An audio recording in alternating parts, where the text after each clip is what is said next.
is his best pitch. When he's on top of his game, he's getting that soft contact, those rollovers in the infield. See the Sooner lineup, and of course Easton Carmichael had a home run against Nebraska in the first meeting, 2 for 4 with an RBI. This is a guy that's got a little bit of pop to him and has been really steady. But well, you talk about a problem on the base pass. That's the leadoff guy, Jason Walk, who takes a swing and a miss on strike 1. Been very impressed with Jason Walk. He hasn't had the numbers, eye-popping numbers in this regional, but he's gotten some really quality swings, has hit the ball hard, just found some leather in the field. But as you mentioned, if he gets on base, he is definitely a threat. 1 for 3, scored a run against Nebraska on Friday, and he's going to beat out one here to start the ball game for the Sooners. It went right back to the mound and then popped out of the mid of Walsh. It's an error on the pitcher that puts Jason Walk aboard. And this is why you hustle out of the batter's box. You never take anything for granted. This is exactly what Walsh would have liked. The ball right back at him. As you mentioned, it went right in his glove. And with that top spin, it must have just spun right out and couldn't get to it quick enough to get Walk at first base. And right to the money comes Carmichael. Pitch is up. Second team all SEC.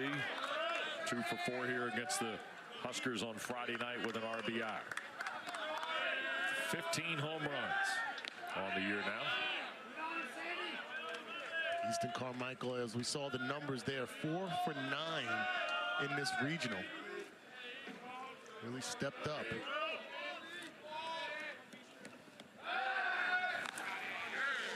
Thrown back over to first. They want to keep Walk as close as they can, right? And Walsh has a very good move for a lefty, especially tall, rangy lefty. Another throw over. And you see Jason Walk at first base, continuing to check into the dugout, getting some cues from the coaches there.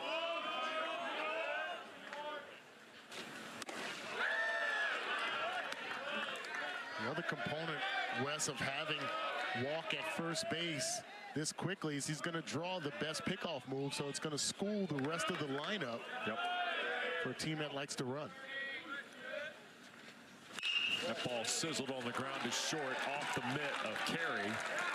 So a sharply hit ball to short off the bat of Carmichael, and boy, Oklahoma is coming strong here right out of the gate. 2 errors on Nebraska here in the first, that on the shortstop Dylan Carey. Yeah, this is a tough one.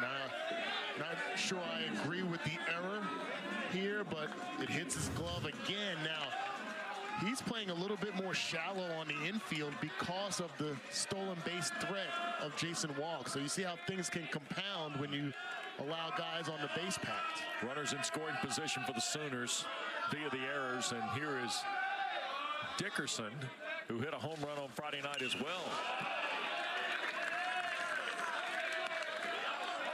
Drew Dickerson in right field, starting for the injured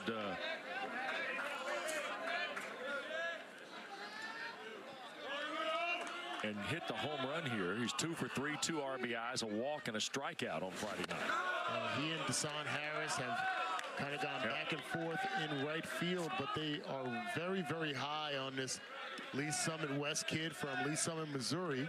Just a freshman. We mentioned about Nunez on the other side. This is another freshman that stepped up during this regional. Oklahoma 7 for 25 in the regional with runners in scoring position. And here's a flare into center. It'll drop in. Walk will stop at third, and look at this. 2 errors and a hit, and the bases are loaded and nobody out on the left-hander Will Walsh here in the first 3 at-bats. Dickerson continuing to stay hot for the Sooners. We mentioned he was at the bottom of the lineup earlier in this regional and is elevated to that 3-hole. Comes through right here to advance the runners. Bases loaded. Jackson Willits, who was a 3-strikeout victim on Friday night against Nebraska, got a couple of hits yesterday in the elimination game, or in the game against Carolina, and now all of a sudden Rob Childress is out, the Huskers pitching coach, and he's going to visit with Will Walsh. As Willits, who got a couple of hits last night against Carolina, he's 1 for 9 this year with the bases loaded. And Dana, here's the thing. You don't know how teams handle this part of it. That's Every right. team is always a little different with the elimination piece. And we spoke about this at the top. What's the mentality of Friday night compared to Sunday with somebody leaving town if they lose? Well, I'm sure Rob Childress is out there telling these guys to settle down just a bit. You're going against a dangerous hitter who hasn't been dangerous this entire regional, only has 2 hits and 8 at-bats in Jackson Willits. But at the same time, this is old hat for Nebraska. They've been down this road before. They've had to come from literally behind over the last 6 weeks of the season to even get to this point. And then in the Big Ten tournament, we mentioned that on opening night here. Yeah.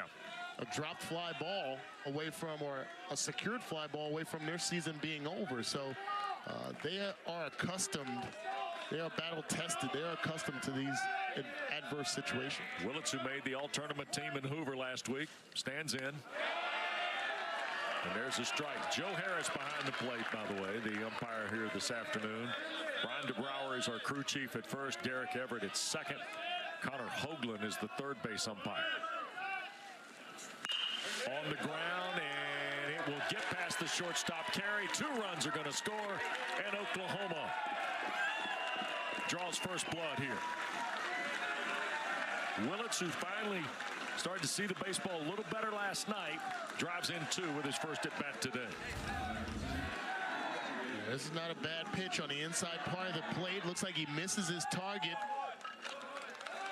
Felixo wanted that on the outside part of the plate, just gets right past carry. If he's able to get a glove on that, you save 1 run at least, but it gets out into the outfield and 2-run score. 2 hits, 2 runs, 2 errors, and nobody out. And here is Mudler back in the lineup here today. Was 2 for 4 on Friday night, and just an amazing story. Injured his shoulder in his first at bat. Left the playing field. Apparently, in our interview with Skip Johnson, we found out that the shoulder had popped out. Yes. They got it back in inside the 10-minute rule that we didn't know about, that we've now been told. And he later got a hit. Now. And it was his throwing arm as well, so he went back behind the plate, played the rest of the game, now has been relegated to the DH role to have his bat in the lineup. But that, when you talk about toughness, that's the epitome of it. The 2-1 on the ground and flagged down at third. Our first throw to second for the force play, and that's the first out of the inning. So they'll be at the corners with 1 out. Willits knocked down 3-6 for out number 1. Yeah, this is an athletic play by Sanderson at first base. He has to go to his extreme right side as a lefty and then flip it to second base. No chance to get Mudler at first. But that could have easily gotten to the outfield and scored another run. So runners at the corners. And here is Christensen. Strike is called just inside 90 miles an hour from the left-hander Walsh. Sam from Mesa, Arizona, transferred from South Mountain Community College. Fouled away. No balls, 2 strikes. You see a 17-pitch effort so far for Walsh.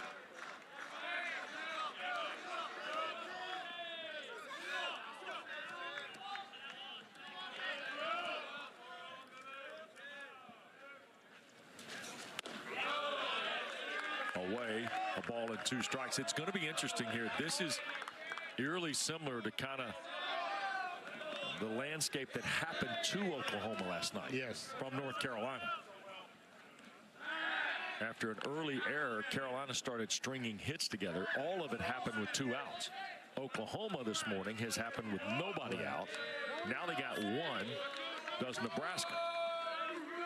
Who wins this little sequence? That is rolled out toward third. Second and off the bag. Everybody safe. Another run in. It's 3-0. Rhett Stokes elected to go knock down the runner on the way to second rather than maybe take the out at first. And now there's still 1 out and 3 runs are in, and it's first and second. Yeah, this is a tricky spin. You can see a little masse on that Ball hit to the third baseman, and we've seen Red Stokes make some gem of a plays at third base and just allows that throw to get away from him. The door still open for the Sooners. Third error of the inning, too. This one charged to Stokes at third.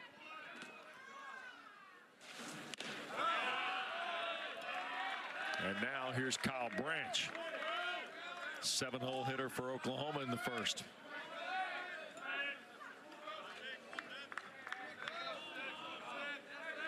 Two errors to start the game, 2 hits.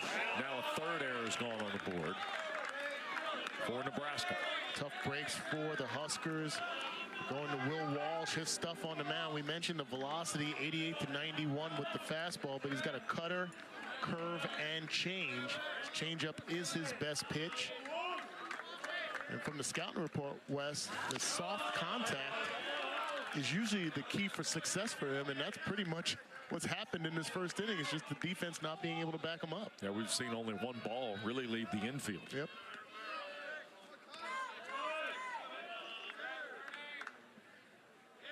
Here's the 1-2. There's a ground ball to second, flip to short for one, on to first. There's the double play.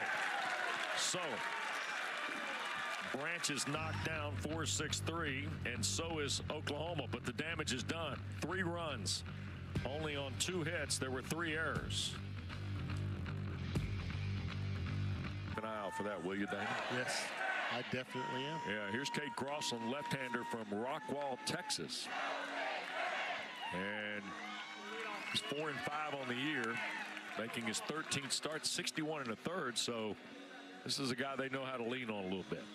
Absolutely. He's obviously been the back end of the starting rotation for Oklahoma this season. You see his numbers: 75 strikeouts to 31 walks in 61 1/3 inning. He's a 3-pitch guy. That back foot slider from the left side against right-handed batters is going to be a key for him. See the lineup for Nebraska. The bottom of the order against Holy Cross really was the story yesterday. Alixo hit a home run. Stokes, Butenbach, they were all terrific in the 4-1 win against the Crusaders. Here's Riley Silva to start for Nebraska. Slapped on the ground towards second, to his left. Branch, 1 away.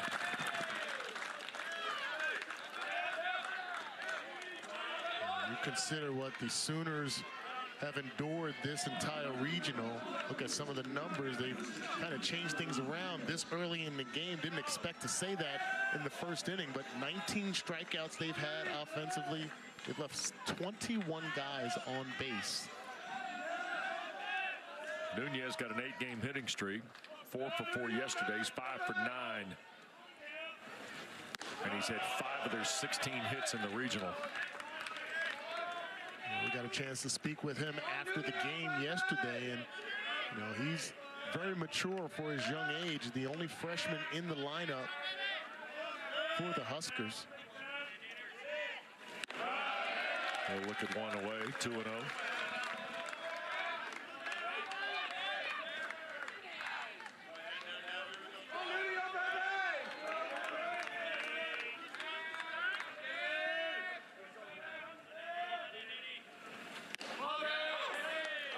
In for a strike. 2-1. Well, what a bright future this kid's got. Yes. Athletic, solid speed.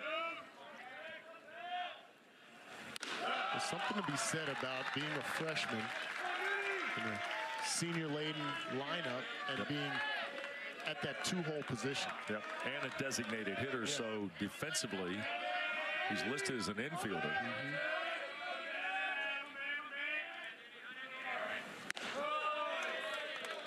3-1 is a strike. Not sure Nunez loved it. Crossland has really done a fine job hitting the outside corner. Makes it so difficult for lefties. Now you got to get into a mode of driving it to left field, which we've seen Nunez do. 3-2 slap foul.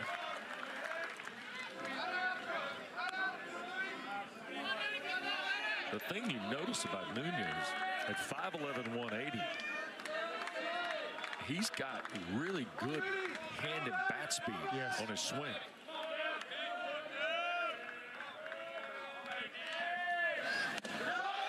That's ball 4.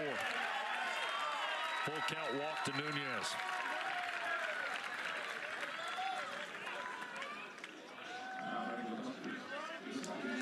So base runner for the Huskers with 1 out. Very disciplined at the plate. Nunez trying to get things started. Not a big stolen base threat. 4 of 6 on the season. Brumball 2 for 4, home run yesterday. Gave Nebraska the lead, and they never looked back against Holy Cross.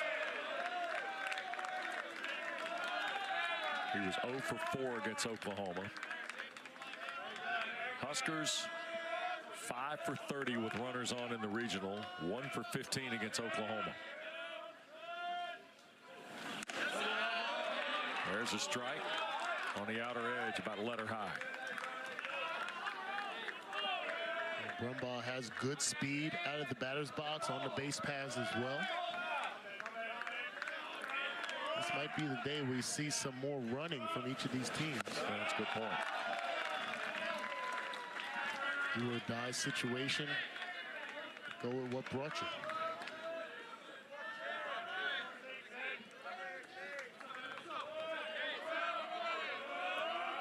Two-1 it is now to Brumball. Skied. Foul territory, first base side. It will reach about the 4th row of the grandstand here at Bosherman. Here's Brumball's homer yesterday. Just went down and took Wawoda to the ballpark on the left side. We've seen a lot of quality swings in this regional. That one being amongst the best right there. Good power, good speed. Nunez at first. Here's the 2-2 for Brumball. Called, strike 3.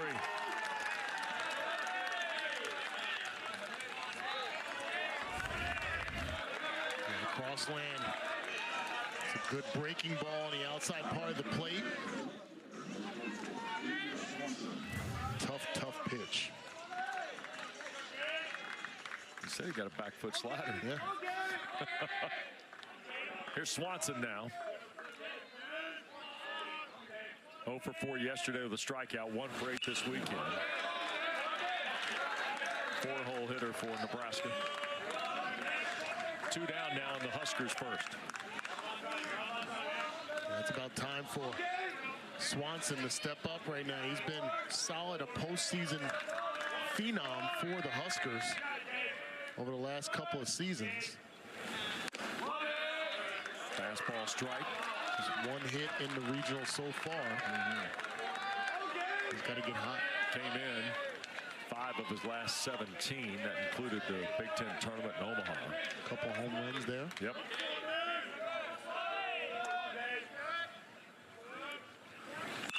That one rolled over to the left side. Play at third. Strong throw by Willis.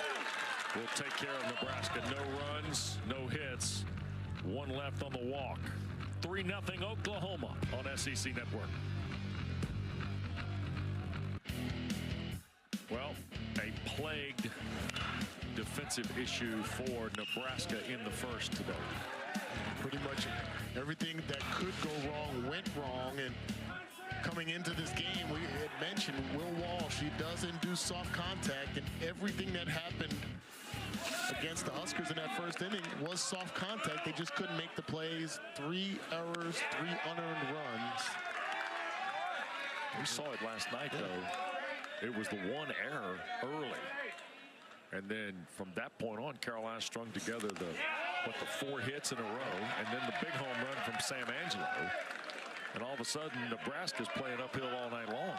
And this is what happened. We saw in that graphic. It's what happened to the Sooners as well. They had 1 error in the first inning, and next thing you know, 6 unearned runs sprout from that. Hard to recover. Yeah. Self-inflicted wounds. Yep, percentages aren't good. Here's Gamble. Takes one inside. 2 balls, 2 strikes to Trey Gamble.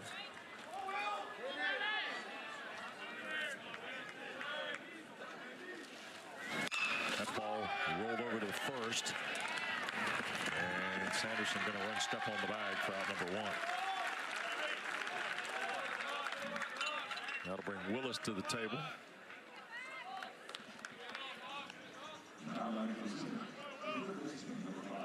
The junior third baseman for the Sooners from Ruston, Louisiana, D2 transfer. He was a Division II Player of the Year. Slugged at .525 in 64 starts, and he'll foul a bunt up the third baseline. Tall, rangy third baseman. Very good speed as well. A luxury to have that kind of bat, that kind of ability at the bottom of the lineup. Kind of old school extension to the 9-hole guy being basically your second best leadoff hitter. Yep.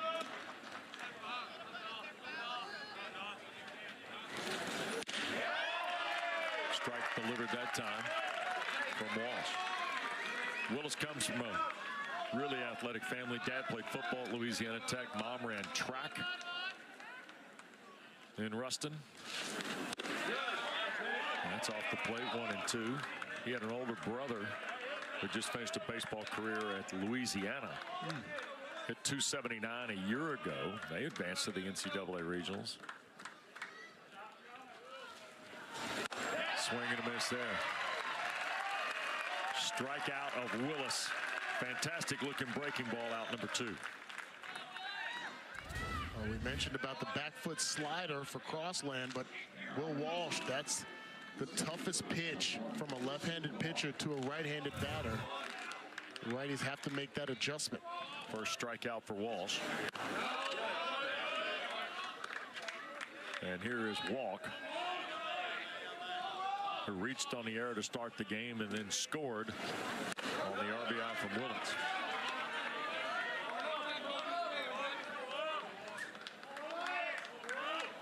.2-0 it is to Jason Walk. Swing and a miss, 2 and 1. Off speed working well for Will Walsh here. Curveball we saw to get the strikeout. That was a changeup in low 80s. 2 and 2.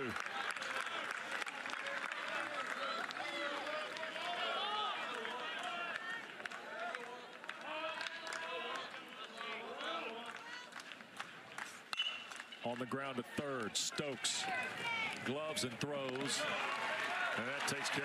Oklahoma retired in order. A little better inning for Nebraska defensively, still trail 3-0.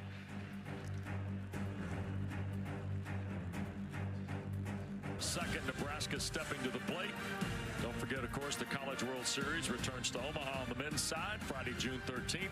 2 o'clock Eastern time. It's premiere on the ESPN family of networks. For more information on the Men's College World Series, go to NCAA.com, the official online home for all 90 NCAA championships.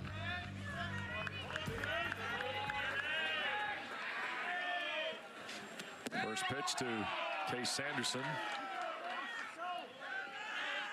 Thrown by.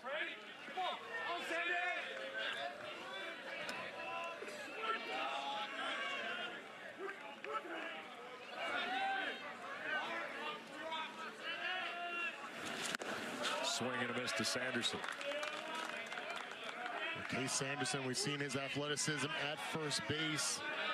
Part of a very versatile group in the lineup for the Huskers. Guys that have moved around the lineup.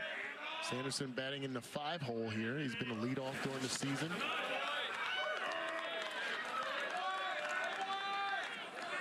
We've seen Nebraska twice. I keep coming back to the same thought. Got to get something going on the base pass. Got to get some offense rolling here, right? Well, coming into this game, they're 1 of 15 with runners on base. Sanderson strikes out, couldn't hold up on the fastball. Well, I should say 1 for 15 in the first matchup. There's a fastball up and in, and Sanderson just can't catch up to it out of the strike zone. The elevated fastball we've seen time and time again in this regional. It's worked well for pitchers. Dylan Carey next.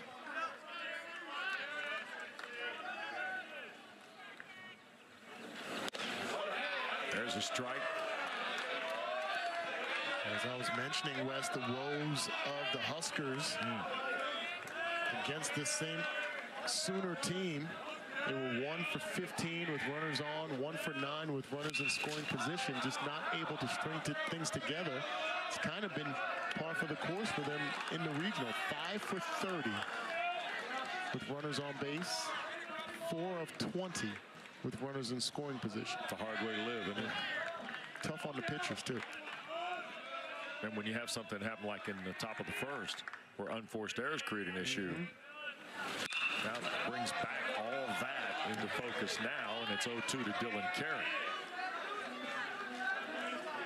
Here's a look at what we saw the last 2 nights.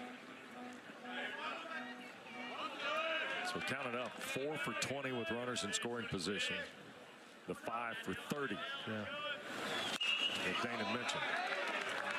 And in this event, when that kind of stuff happens, the pressure then on the other stuff starts to rear its ugly head. And now 0 for 2 already with runners on today.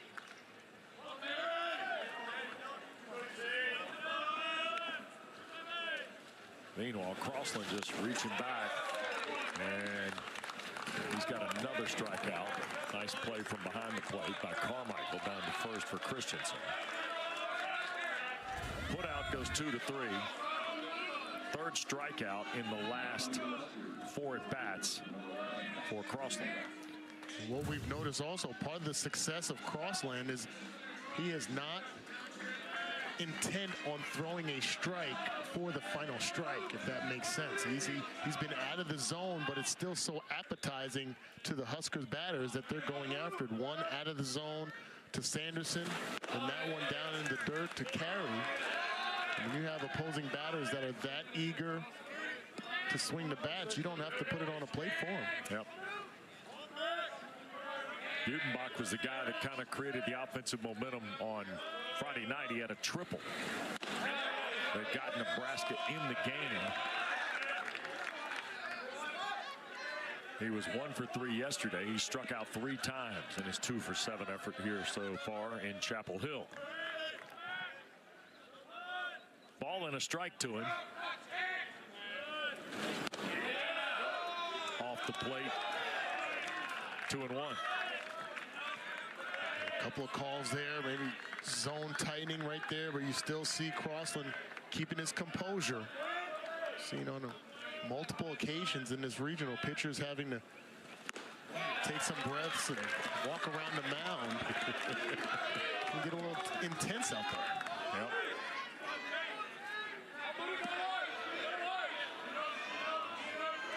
Two and 2 with 2 down. Shift in play to the right side. The third baseman Willis is basically lined up at shortstop.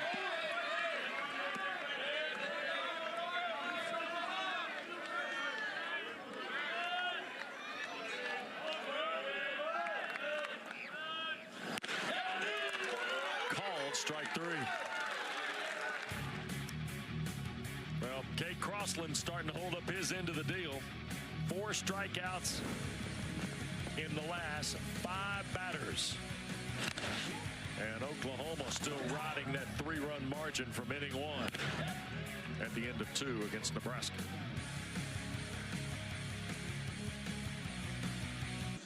Oklahoma 3, Nebraska nothing. Elimination game on this Sunday in Chapel Hill. 2, 3, and 4 for the Sooners here in the third, and Carmichael puts a charge in, 1 to left, and it's gone.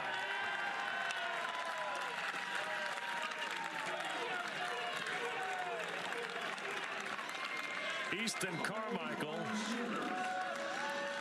with another home run in the regional.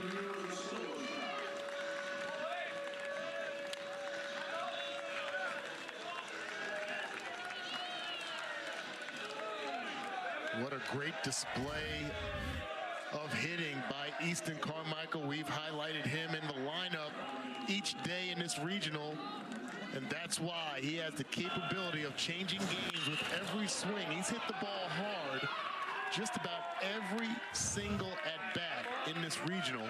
He parks one over the left field fence, puts a charge in that one. Yep. and makes it 4-0 now.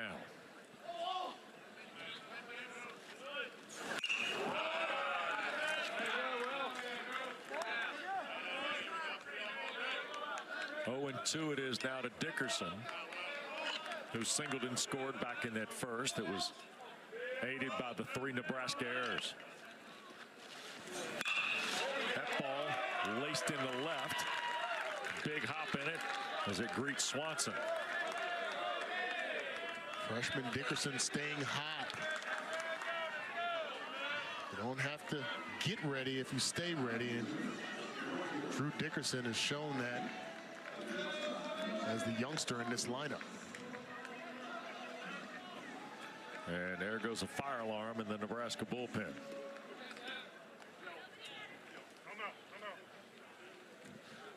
And now out comes Rob Childress, the Huskers pitching coach, to talk to Will Walsh. And while Childress visits his pitcher, quick reminder to you that you don't have to miss a minute of the action from the regionals today.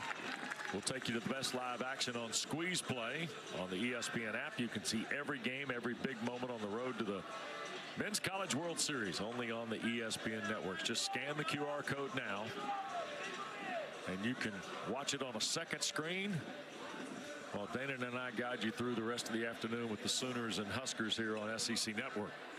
In fact, there are other games underway already at 4 other venues this morning. They're underway in Clemson, they're underway in Knoxville, they're underway in Tallahassee, and in Athens.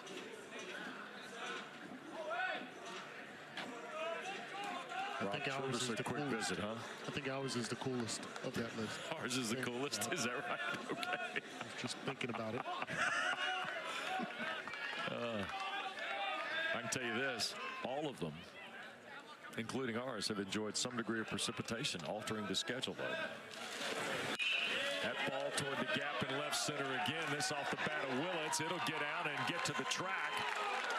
And around third's going to come Dickerson, and he will score to make it 5-0 Oklahoma. Jackson Willits has another RBI and another hit. And this ball is hit hard in the left center field gap. Silva, who has great speed out in center field. It looked like Swanson was looking to defer to Silva. May have had a better chance at a diving play, but there you see Drew Dickerson had to wait, just hesitate around second base in case that ball got caught. Was able to turn on the Jets and get home for the 5th run of the game. 5 hits, 5 runs now for Oklahoma. Scott Mudler steps in, reached on a fielder's choice in the first.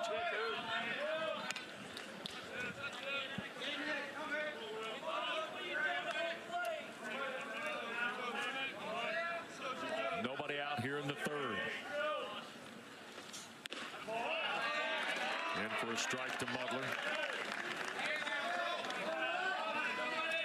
Tucker Timmerman, who was a potential starter in the mixed discussion for today for Will Bolt in the bullpen for Nebraska. It was either going to be Walsh, who's started the ball game, or Timmerman was the thinking among folks covering the Huskers. And we may in fact see Timmerman and Walsh before it's done today. We got Johnny Allstaff going for the Huskers. Do or die in this situation. That's in the dirt. You can incur some issues defensively and teams plate runs against you, but again, I've been around baseball a long time. You have as well. I've never seen anybody win a game with a 0 on the board. Yep. Like, you got to score runs. Yep.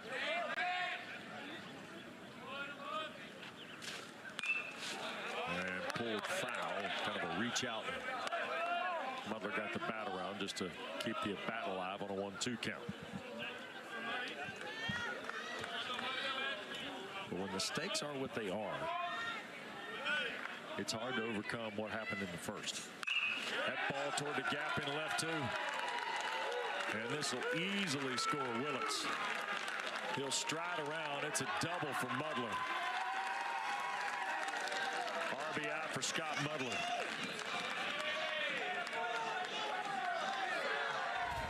And it is 6-0 now. 2 strikes, pitch out over the plate. Look at the level swing right there. That's elevated out of the zone to some extent, and Mudler is able to get a quality level swing, punch it out to Swanson. Didn't get to it quick enough, and Mudler showcases some speed there to get the extra base. And we get a pitching change here with nobody out in the Oklahoma third. They had 3 in the first, now 3 in the third, and we get a pitching change for the Cornhuskers. We'll take a break in Chapel Hill. Back after this. Who will have to try and beat Carolina twice to advance to the Supers, and this region is opposite the Eugene Regional, which has been flipped upside down on its head. To be quite frank, there's a strike in there from Tucker Timmerman, who is the latest pitcher for Nebraska, the second of the day from Beatrice. Good-looking sophomore. And he works to Christensen here. Nobody out. 3 already in for Oklahoma. Just his 12th appearance, Dana. Yeah, he's been leaned on more as of late. 33 2/3 innings, 30 strikeouts. He's given up the 33 hits, so the ball does get put in play with Timmerman on the mound. Just missed. 1-2 it is to Christensen. It's going to be 88-92 with the fastball. His slider and his changeup are his 2 best pitches. But he does have that fastball that can generate some sink.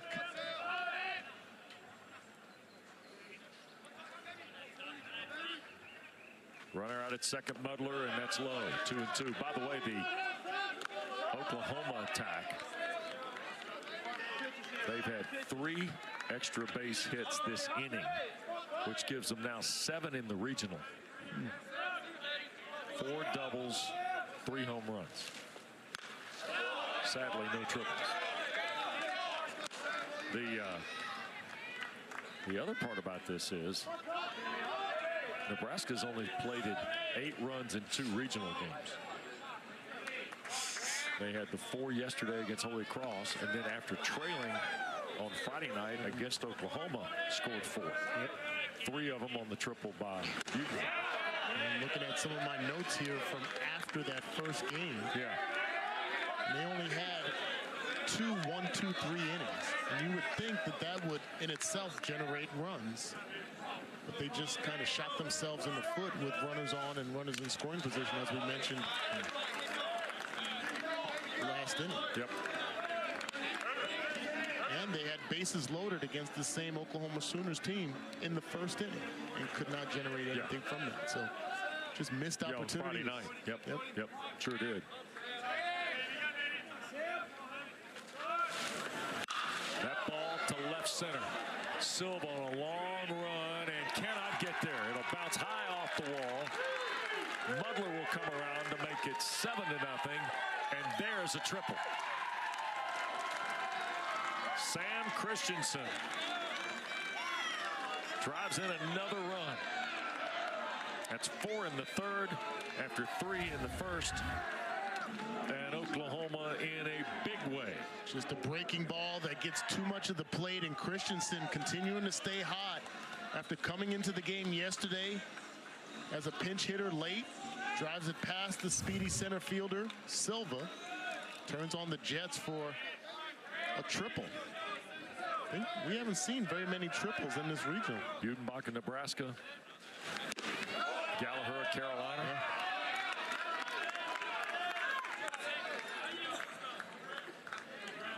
With no outs here in the third inning, the Huskers defense going to play infield in on the grass.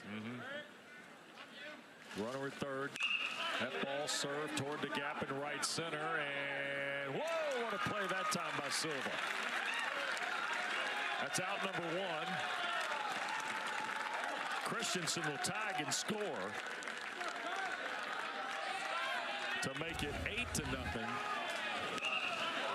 Tremendous defensive effort by Riley Silva. Riley Silva showing off that speed. He finally catches up to 1, but You talk about getting your steps in, getting your cardio in. Just in this third inning, he's had to go left center to right center now. In the first inning as well, he's had to chase down a lot of balls hit deep in this park. Branch will get credit for the RBI. Out number one. Here's Gamble, who bounced to first in the second. Nebraska's got more activity in the bullpen. That ball is laced to right field. It'll drop in front of Butenbach. And the beat goes on for the Sooners. It's amazing how positivity is contagious in a dugout. Doesn't matter what sport. On the bench in football, baseball, basketball, doesn't matter. Things start going well. It seems like everybody catches on. Drew Christo has moved to the Nebraska bullpen. And now with one out and one on at first, Gamble. Here's Willis, who struck out an inning ago in a 1-2-3 inning that's long been forgotten now by Oklahoma.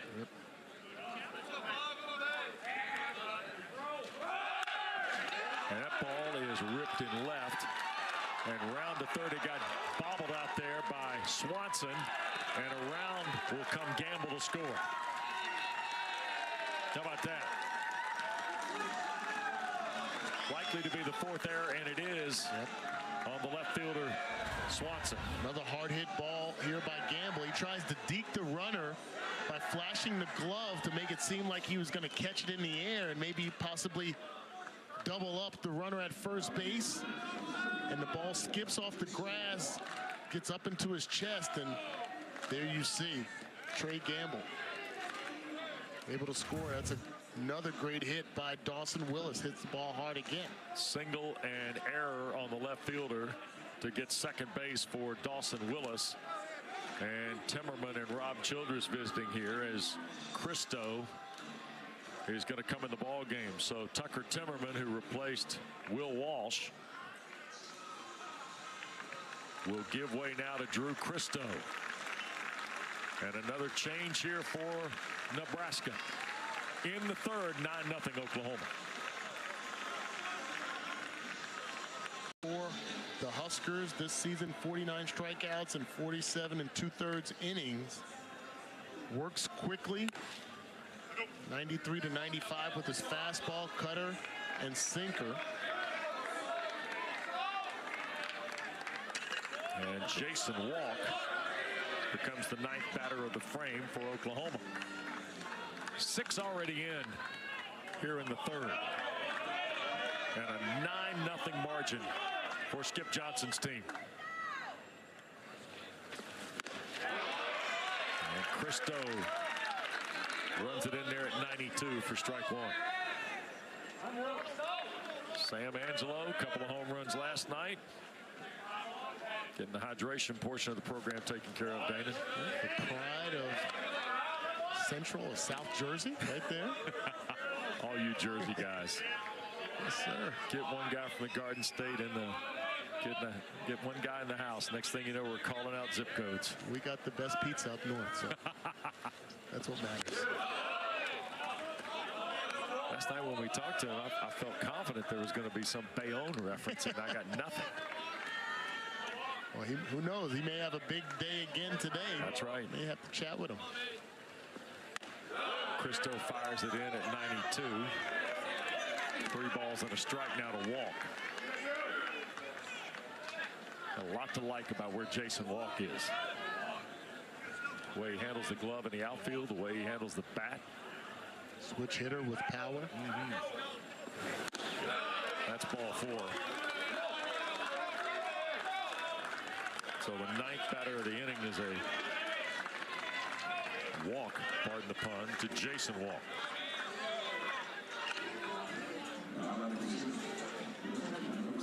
Now here's the forever argument that I'm going to put on the table for you. Oh boy. When you use the term a team has batted around, Sure. is that all 9 guys getting up, or is it when the 9th guy is up, if that makes sense? Well, they've batted around now. Yeah, they have definitely. This is the bat around guy. This is the bat around guy. For me, it is. Carmichael started this problem for Nebraska with a home run. And the Sooners have not let up. And here's the one thing that comes to really the forefront about this. Oklahoma had a bad night at the office last night. And it started early. Now, if you go back and take the last 3 innings of last night, here's a fly ball straightaway center field for Silva. And this will be out number 2. Willis thought about the tag in advance and did not. But the Oklahoma we saw in the last 3 innings last night, there's been some carryover to today. They started to kind of find themselves a little bit offensively, I thought, in those last 3 frames. And you know what's very interesting is that's exactly what happened with Nebraska. Like, there was the question when we left air on Friday and left air last night with how late the games went. And then the quick turnaround at these 12 noon games, you and I were discussing, okay, are they going to be tired, lethargic? Are they not going to be able to generate the same kind of energy that they had to be able to get to that point? And evidently, us older guys, we need more rest than these college kids, right? We have to generate energy. They obviously bring it to the table. Yeah. 0-1 it is to Dickerson. In for a strike. 0-2 now. Willis is at second.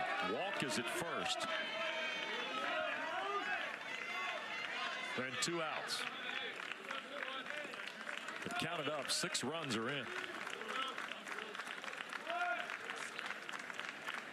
9-0. Off the plate, 1-2.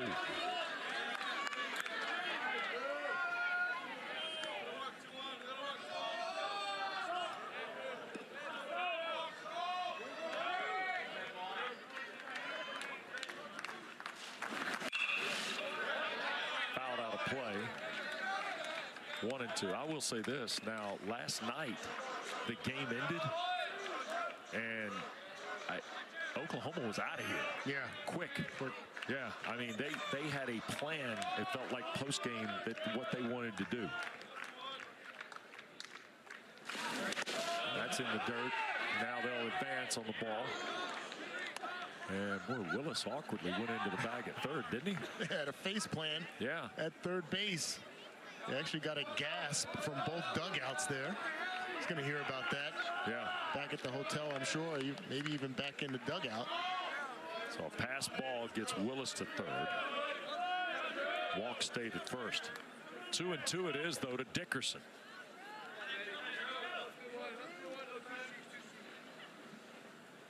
Runner at first goes. There'll be no throw down. And it's now full to Dickerson. Not a surprise to see Jason Walk want to get that free extra stolen base. Had the stats right there. Missed the opportunity when Willis went to third. Called strike 3. Dickerson done. But not before Oklahoma creates a ton of damage here in the third. 6 runs for the Sooners. Boy, stack them up, too. 7 hits. Oklahoma sends 11 to the plate.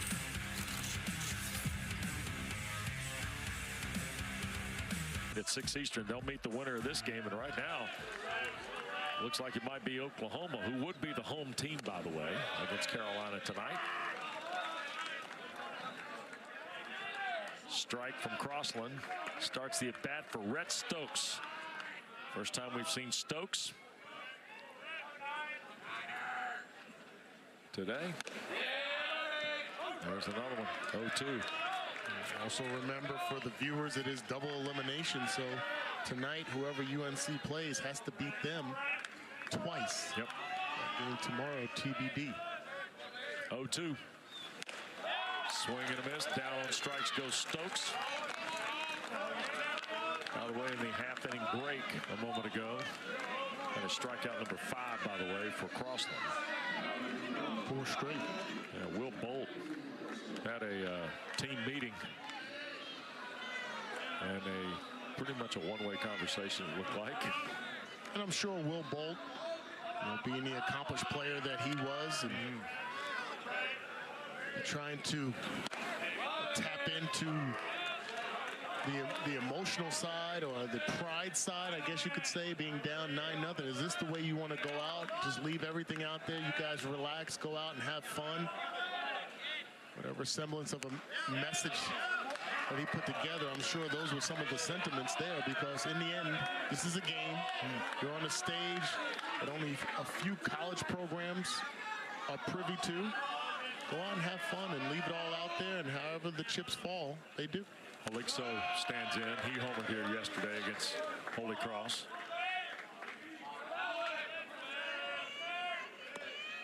Hogan is 1-2 now against Crossland.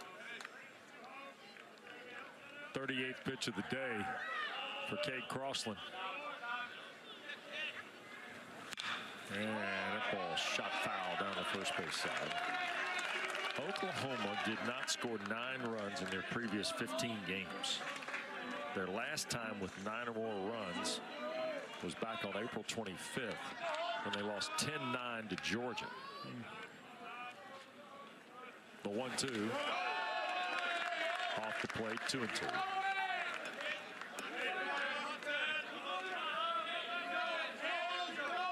But they are in big-time control right now, with 9 on the board on 9 hits, and Nebraska's helped with 4 errors too. 3 in the first inning. The Huskers do not have a hit yet against Crossland.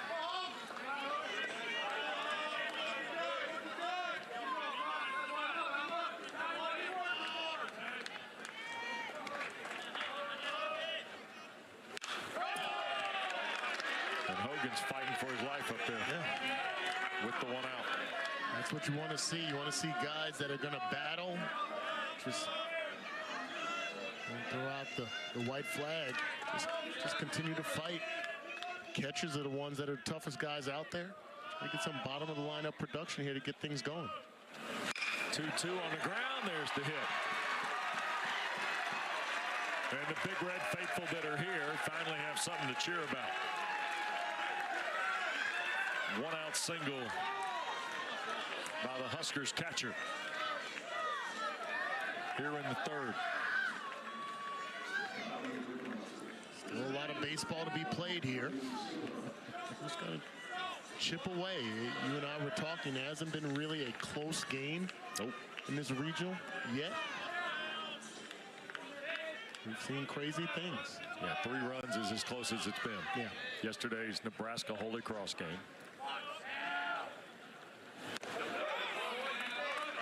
In for a strike from Crossland. He's got a terrific ratio on first pitch strikes here going. Seemingly everybody's been 0-1. 7 out of 10.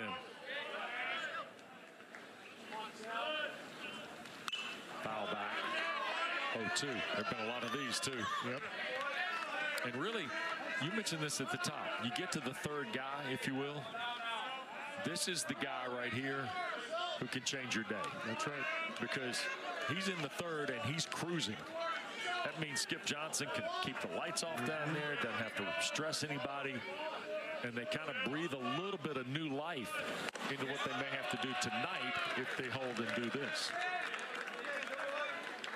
And just that little piece of confidence.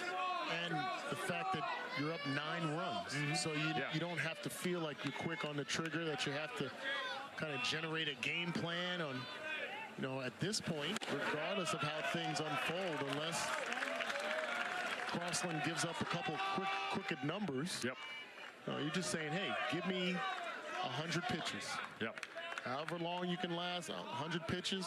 We don't have to tap into the bullpen, especially having to play later this evening. It's not like playing tomorrow where guys would get 12 hours of rest. Silva flips this toward right. Coming on, Dickerson. He'll have that for out number 2. Runner will stay at first. And Helixo. And now here's Nunez, who walked. And up until the single by Helixo was the only base runner Nebraska had. So Devin, who had 4 hits yesterday, steps right back in. 4 left-handed batters in the lineup for the Huskers against the left-lead Crossland. Off the plate, 1-0.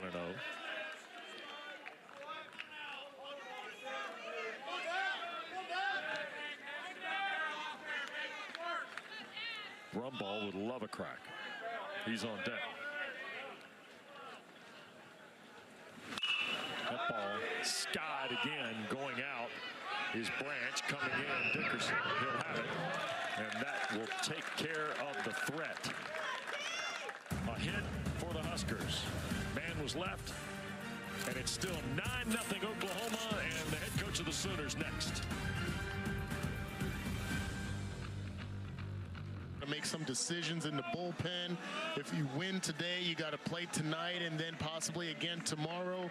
How does all of that factor into how much length you have with Crossland and what decisions you make in the bullpen thereafter? Well, somebody's always got to step up. I mean, you know, they got to give us some length somewhere, and that's what ends up happening. They got to step up and give us some length. And my dad used to pay his bills in his cowboy hat and pull a bill out, so that's what I kind of got a cowboy out with names in it and start pulling them out. So, you know how that goes. Hey, by the way, how big's the cowboy hat that the names come out of? Yeah.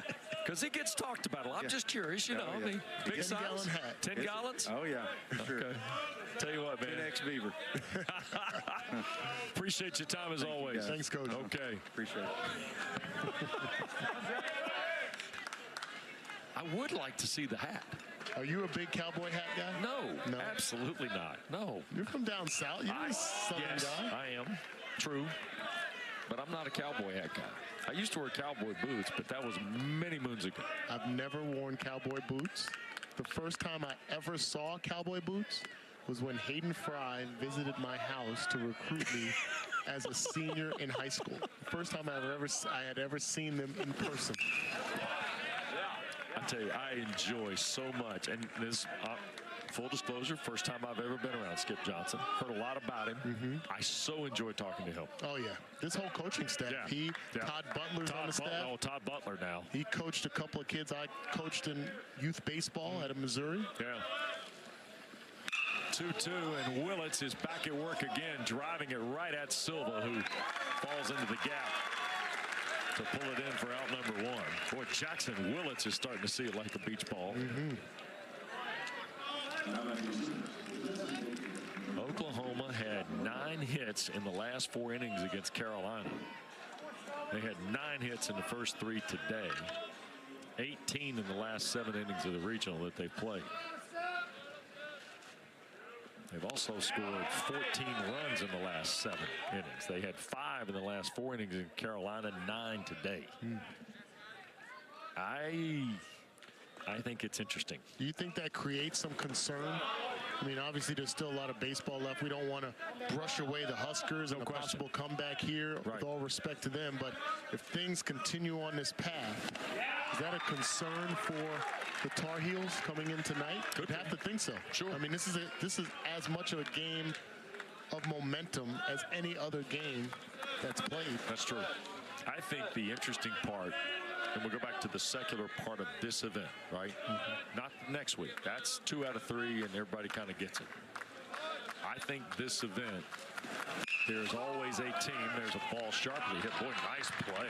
Brumball, terrific at second for out number 2 on Mudley. I think in this format, the double elimination, you get somebody who can find ways to build momentum in the event. 2 away. Boy, Brumball, nicely done. A lot of range at second base. We talked about his speed out of the batter's box, and it translates defensively as well.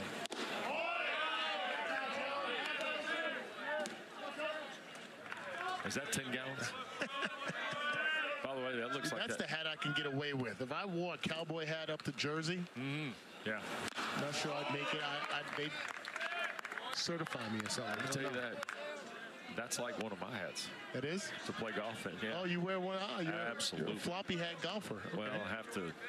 Got to keep it, you know, covered up, man. You got to keep sprayed it up and covered up. Go. 1-1. Swing and a miss.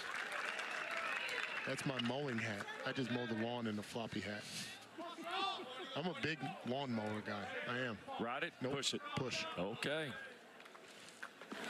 Get the old NFLPA workout, huh? Yep. Twice a week. 2 and 2. Least. That's a good one. Takes me about Is that like 40, that one? Like that one? Yeah, a little bit bigger. A little bigger. All right. Somewhere in between those two. Off the plate. Full now. We got some people around here. We might be able to get you a sous vide to take home. The UNC? Maybe. Maybe. I got a Hawkeye one. I'm sure of that. 3-2.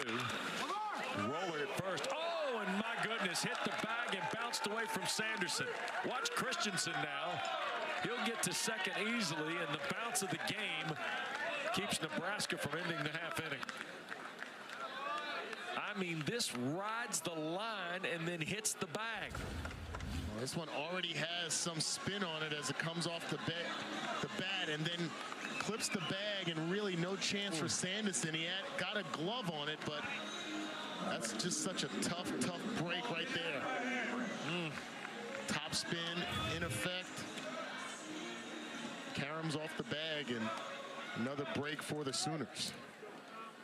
They're going to call it a double for Christensen. I agree. And now all of a sudden, here's Branch. Takes a strike.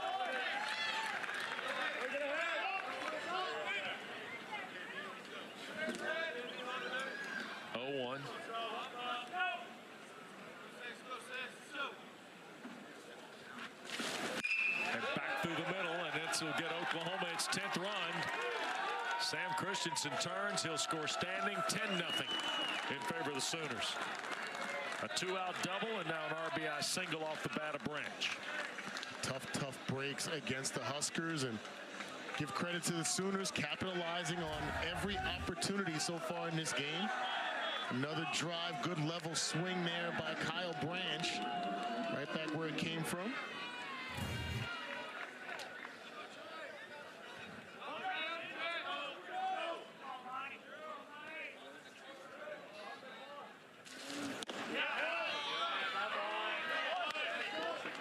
I mean, what do you do? It's amazing how it happens. Tough It's break. amazing, man. Yeah. It's amazing. Ball fouled off. 0-2 it is to Gamble. This is our second chance seeing Christo this weekend. I like Drew Christo. Oh, yeah. He is solid. Quick. These are the type of pitches as a position player you like to be behind. Guys that keep you engaged, move the game along quickly, pounds the zone.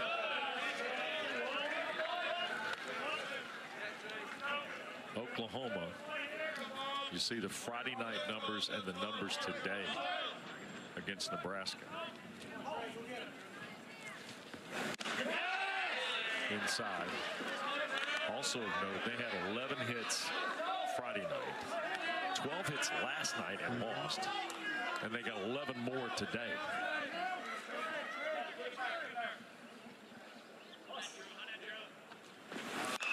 That ball rolls over toward first. Now Sanderson gets that, steps on the bag, and that'll take care of it. So, 1 run, 2 hits, no errors, 1 left. 10-0 OU. 10 runs, 11 hits, and the parade started early, and it's been run often here on Nebraska as we go to the bottom of the 4th inning. Don't forget, every afternoon from 3 to 7 Eastern, 2 to 6 Central, Paul Feinbaum says here you can be entertained by his knowledge, his takes, and his callers.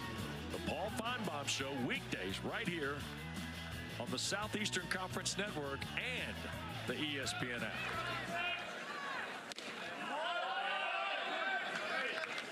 Paul was live in Destin, Florida last week. Oh, really? A litany of guests at the Southeastern Conference meetings. He's got a following for sure. Oh, no question.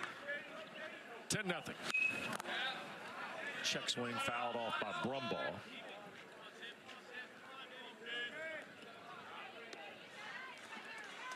Caden Brumbaugh, 3-hole hitter for the Huskers, who have a single hit. Off the plate.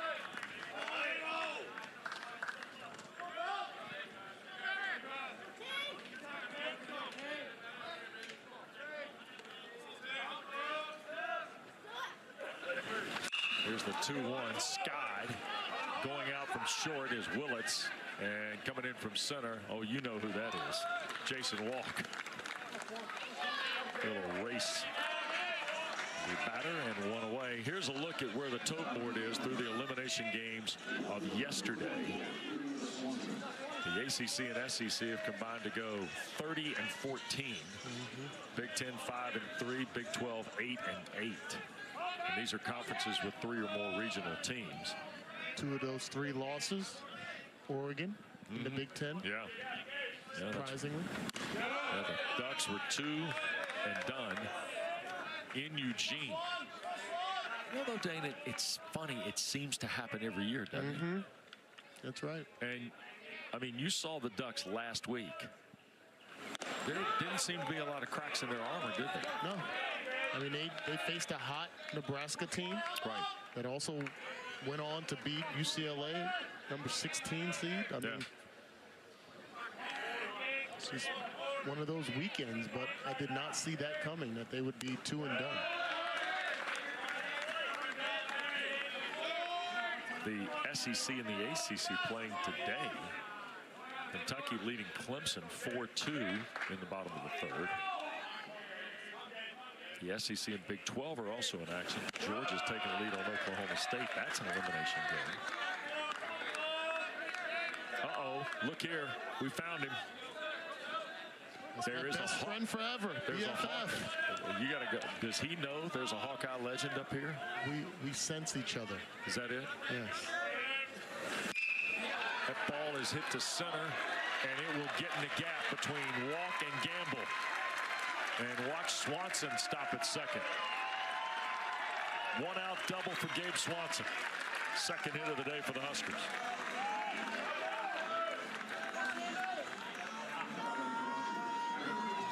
I'm sure that man is good to see that production there.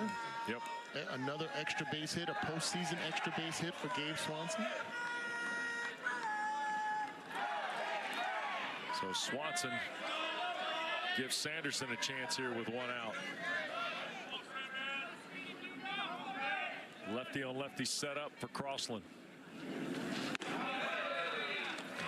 he takes a strike, does Sanderson.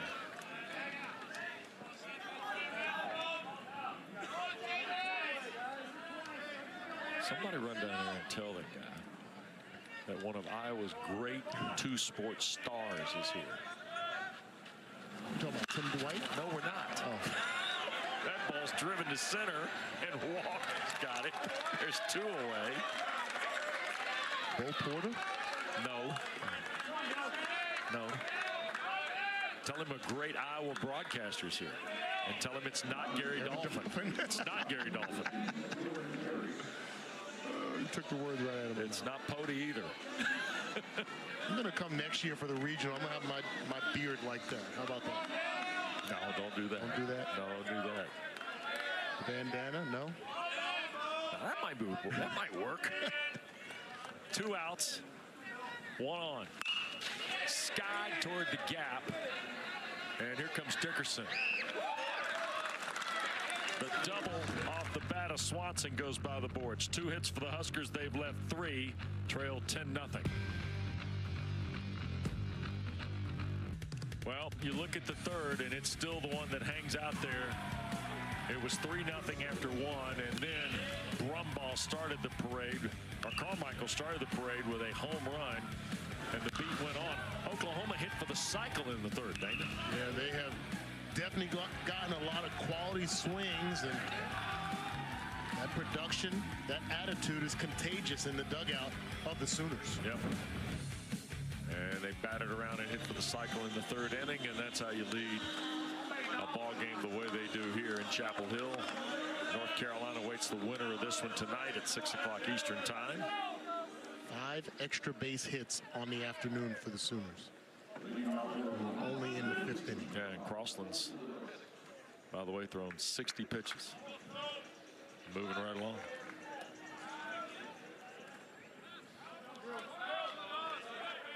Willis waits and pulls that foul.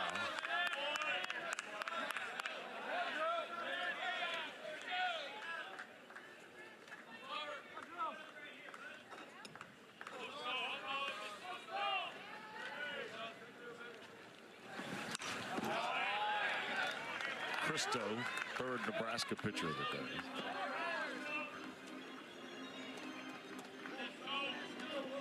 Has allowed just 2 hits so far. There's a ground ball sharply hit to short. Carey will throw over offline, and that might be the 5th error of the day on Nebraska. And indeed it is. Yeah, this looked like Carey at short. Let this get into his body just a bit.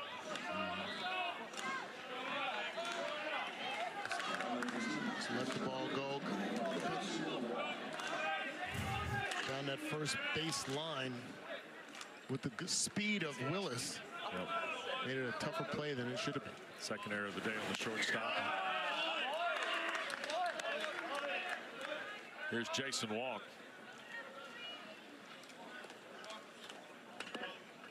Last time he was aboard, walked in the 3rd. And a stolen base. Now going to golf one right at first. Sanderson step on the bag. 3 unassisted for out number 1. I think we're going to question as to whether that was a foul ball. First base umpire came back in. Ryan DeBrouwer. Yep, he's our crew chief. Yep. It did look foul to me, and Will Bolt is going to come out and discuss it. But as you can see from the replay, his body is in foul territory. I don't see any indication that that ball was in fair territory. So they're going to give Walk another crack at it. Yep. Remember last night we saw the play where the guy stayed in foul territory to make sure the ball was foul. Right. It was Red Stokes at third base. Yeah.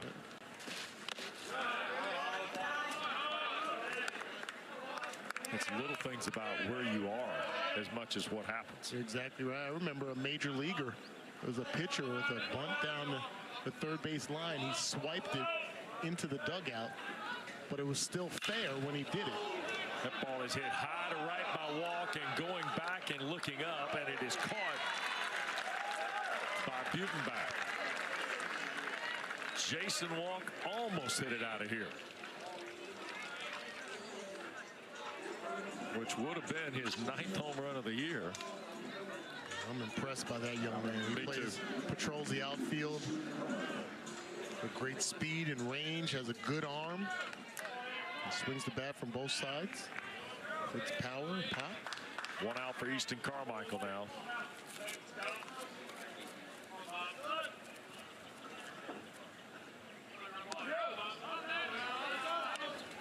He's been solid here, hasn't he? Ooh. Yeah.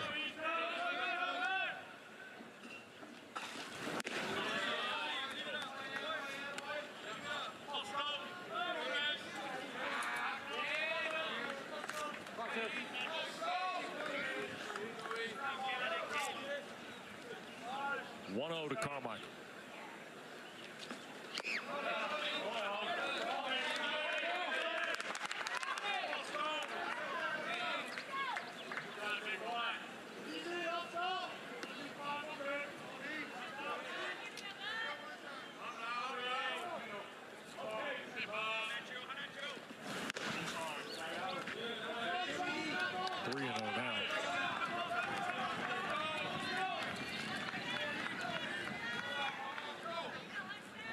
I think he has the 3-0 green light here. Yep. Might as well. Strike 1. The automatic.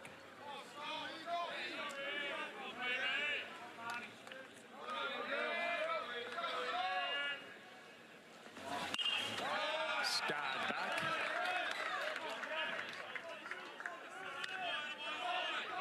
3 balls and 2 strikes quickly now to Easton Carmichael. Carmichael has such a quick bat through the zone. Doesn't ever seem to be jammed. Keeps his hands inside the ball extremely well. There's a throw back over. Willis diving back to the bag.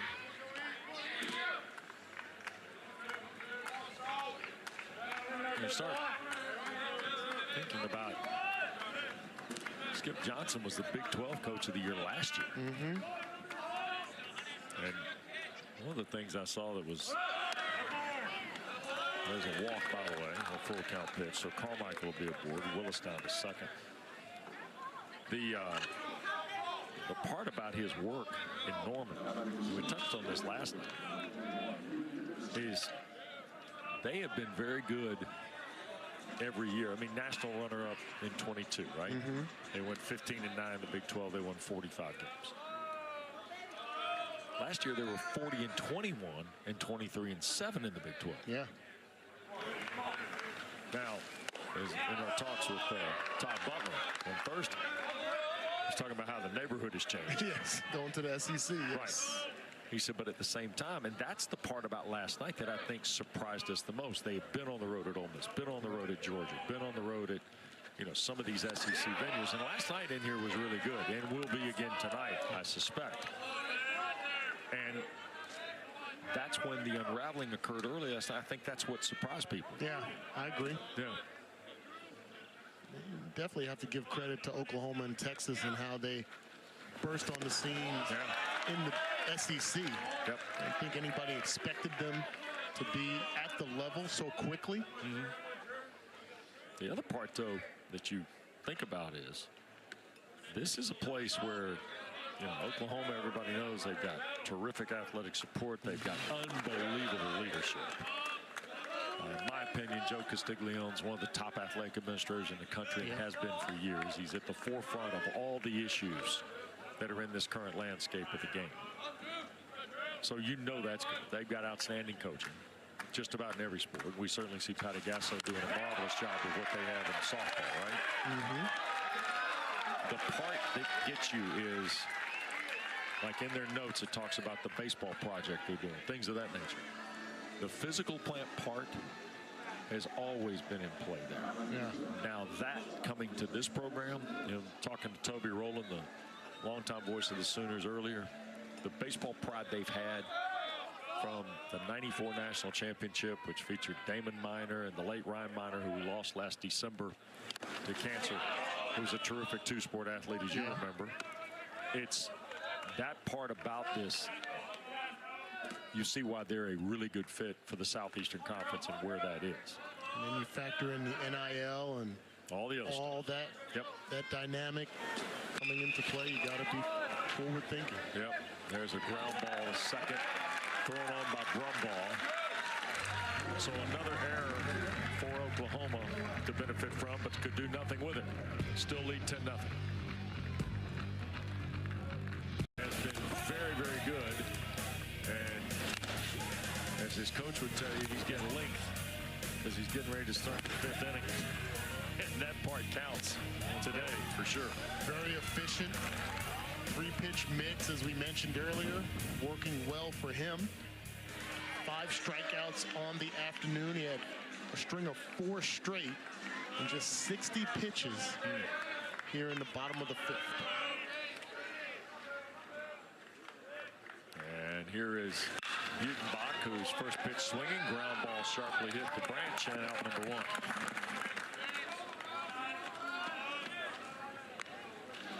So that moved quickly.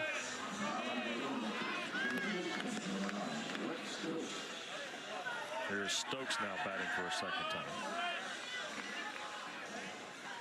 There's nothing more a coach enjoys in a regional than seeing a guy grab the ball and go about 7 or 8 innings. Yep. There's a luxury to pitching with a lead, and you know, it's easier said than done. Yep. But when someone is out there and recognizes the task at hand, like Crossland, makes it easy. I mean, you can tell by the tone and Not that we've ever seen Skip Johnson down, but you can tell from the tone of the interview that he's enjoying this as well. Yeah. Crossland has been 6 twice this year.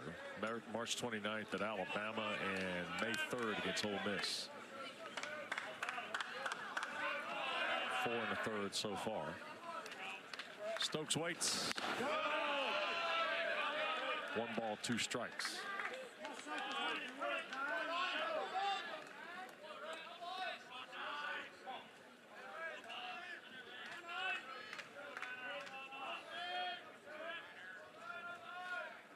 Winds on the 1-2. There it is. Struck him out. 6th strikeout for Crossland. Out number 2 here in the 5th. Don't forget, full coverage of all 90 NCAA championships exist at ncaa.com. And if you're looking for full coverage of the Men's College World Series, you can find it there. Full scoreboards, articles, videos, and more. Omaha action starts on June 13th. It's available across the ESPN family of networks. 2 outs.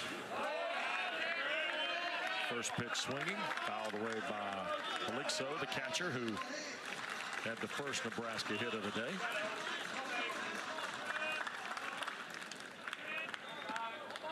.213 hitter on the year. Fastball up.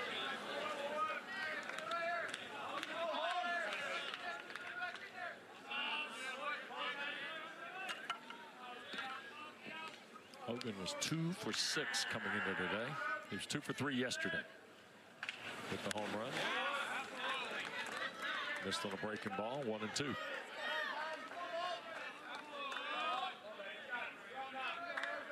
He's pushed his number up over 200. Came in under 200 here on Friday night. Yesterday and the hit earlier today have carried him over. That ball out of play. I think if you're Will Bolt making up the lineup, you love what Hogan brings to the table in regards to being a backstop for you. That catcher position, anything offensively is just a bonus. Yep. Senior catcher. One of those guys from Elkhorn. By the way, I said something about Elkhorn North and Elkhorn South the other night. I've also received note there's an Elkhorn High School. So I want to get everybody covered. I don't want any trouble in Elkhorn.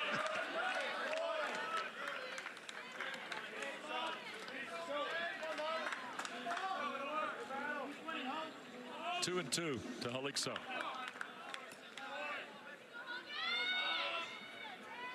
Silva waits for a chance here in the Nebraska 5th. Foul back.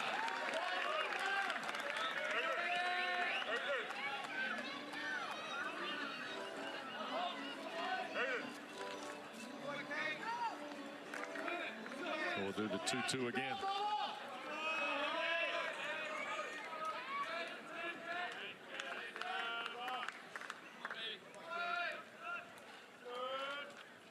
Two and 2. Full now. Dang, the first time we've seen Crossland kind of fight through here a little bit. He walked Devin Nunez in the first inning, and since then, steady around the plate. Struck him out. 1-2-3 fifth for Crossland and the Sooners.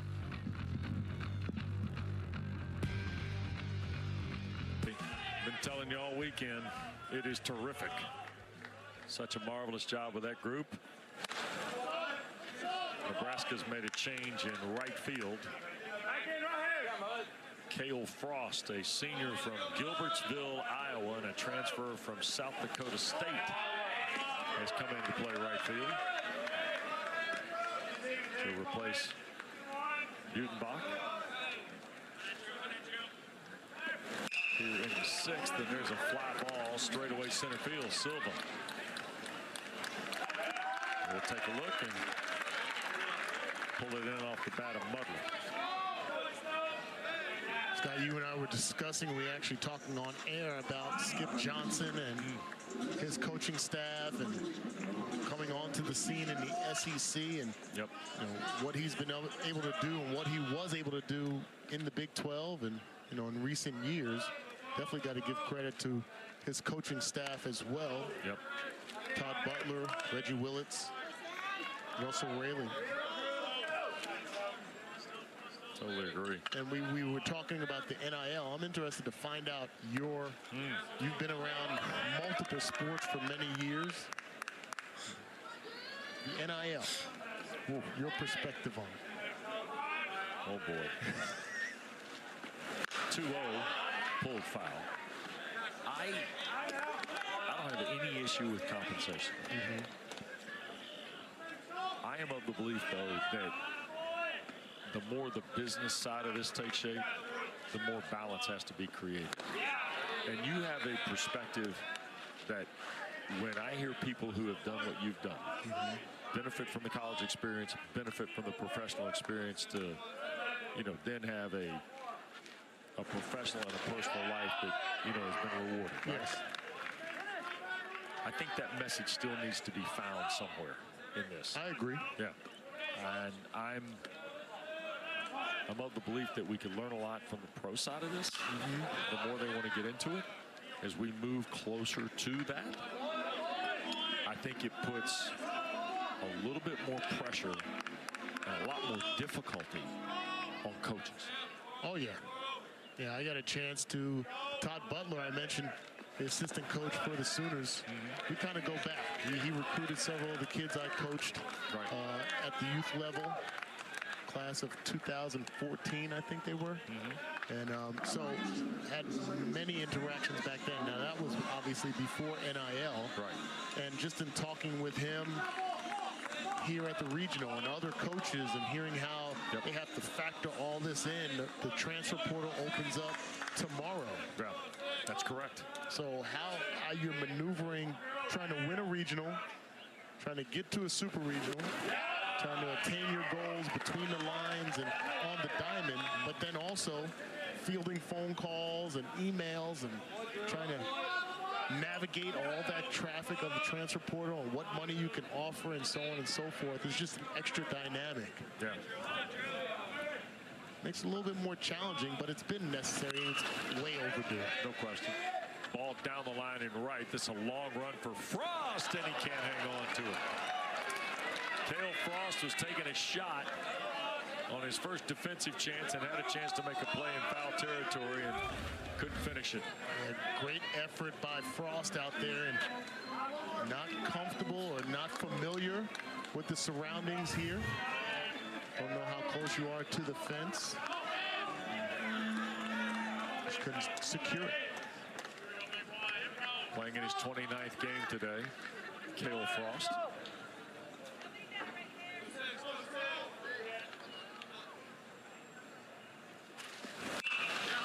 Foul back.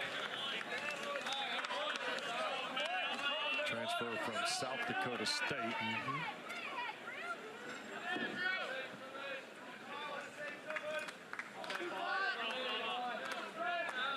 Played one season there. He's at Kirkwood Community College. I told you he's from Gilbertsville, Iowa. Went to Don Bosco Catholic School, where he was also a two-time All-State in football.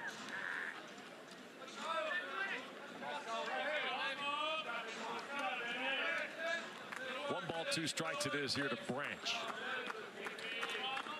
One out, runner at first is Christensen.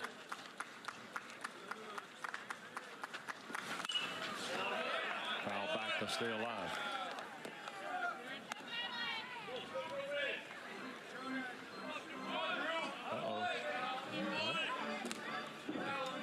Mixing it up in the sunshine. How about that popcorn over there? Let's get some of that going, huh? I know, right? Yeah. It's a beautiful day here in Chapel Hill. Oh, boy. Breaking ball off the plate, 2-2. I will say the interesting part, I think most fans follow a school, they have loyalty to the school. The principal discussions around what we're talking about There's a ground ball. Is that going to get through? No. Nice backhand play. Carey doesn't have a throw, though. An infield hit deep in the hole off the bat of Branch. His second hit today. First and second now. Still one out in the Oklahoma sixth. Dane, I think the thing is people associate immediately the portal and NIL with football and basketball. But to your point, the arc in baseball, the arc in softball, the arc in soccer, take your other picks. Remember, the D1 arc is a little more staggered in football. Staggered in basketball, right? On both the men's and women's side.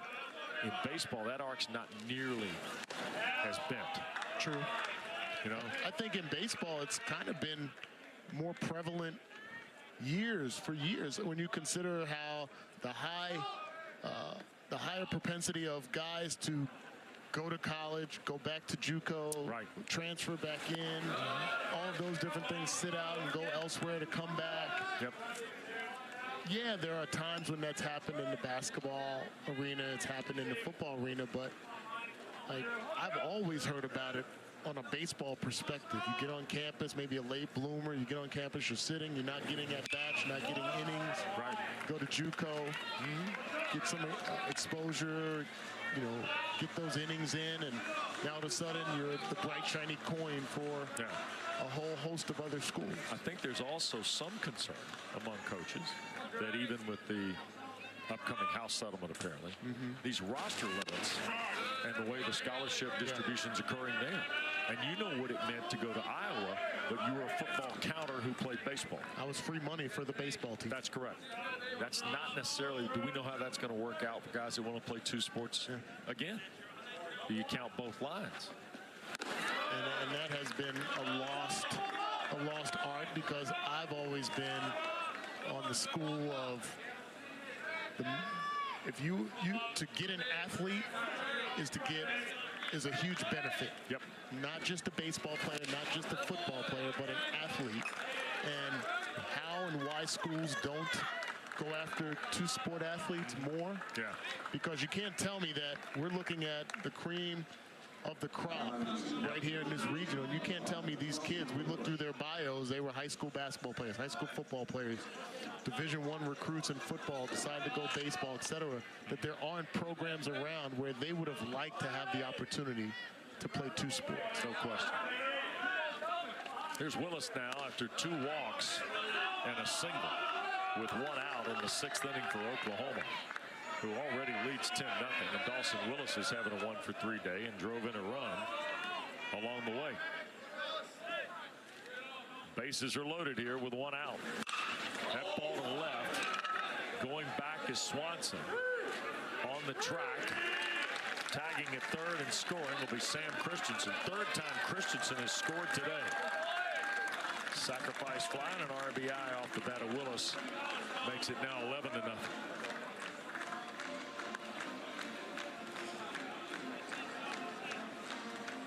Also a nice job by Kyle Branch at second base, getting the third base on the tag to left field. And runners at the corners.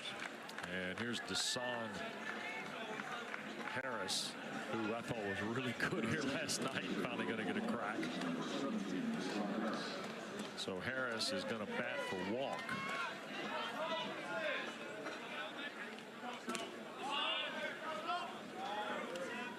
Here in the 6th inning. And sharply hit to right. The beat goes on for Harris, doesn't it? He'll play to run. Branch scores easily from third, 12-0. RBI single for Harris. He's probably like, hey, coach, man, I was over there. I was good last night. I could have helped you earlier. So 2 runs in now for Oklahoma, 12-0. Easton Carmichael coming to the plate. Get the home run B-roll going, fellas. He's shown that ability. Just quality swing after quality swing, the power on display. All that in the strike zone, he still can go down and get him. Pitching change coming here for Nebraska. Looks like Jathan Worthley is going to come in from Lincoln. Left-handed junior Drew Christo's day has come to a close. So before Carmichael bats, Rob Childress and another change for the Huskers. Fourth pitcher of the day for Nebraska coming in next.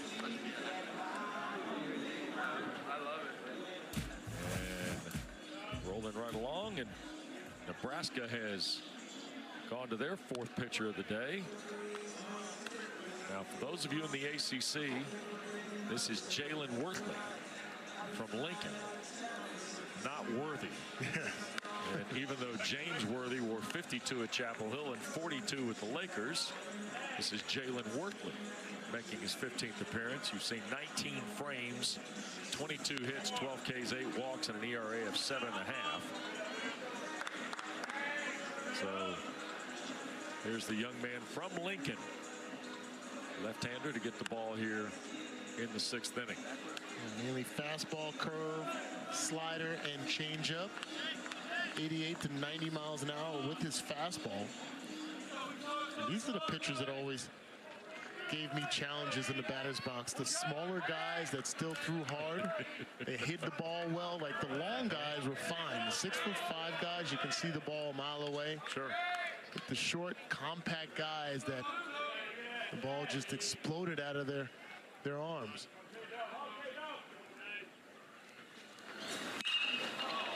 And that first one is off the bat of Carmichael, and it is gone.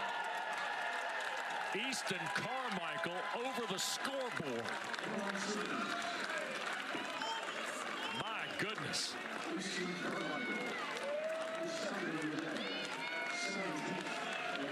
So Easton Carmichael, and the beat goes on.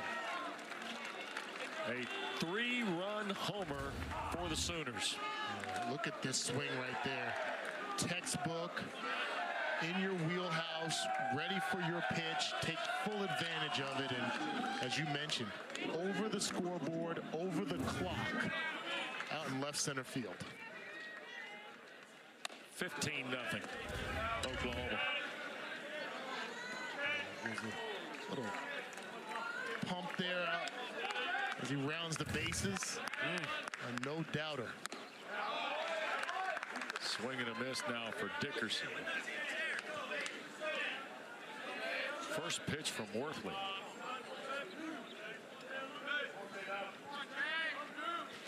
One ball, one strike, 2 down. Dickerson fouls it right back.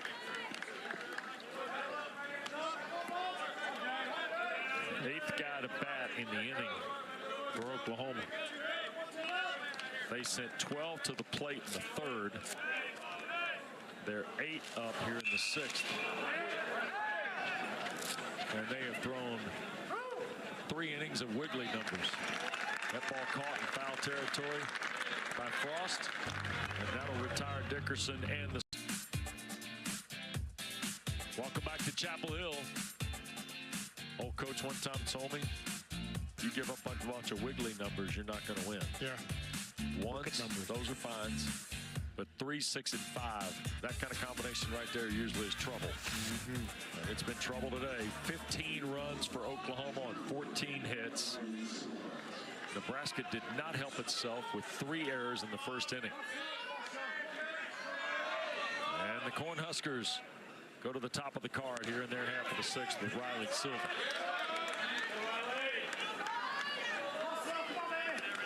I've got Cade Crossland for 7 strikeouts today. 7 Ks, 1 walk, 2 hits. A single and a double. The single from Paligse, the double from Swanson.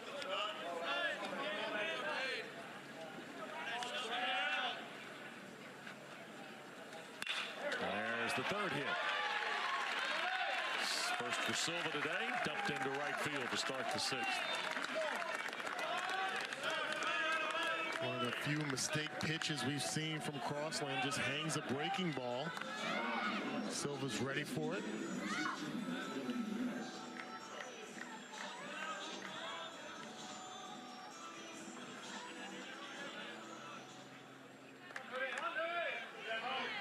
Now here's Nunez. With Silva at first.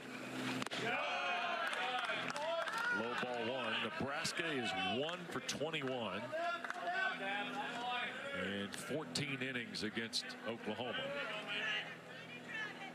0 for 6 today.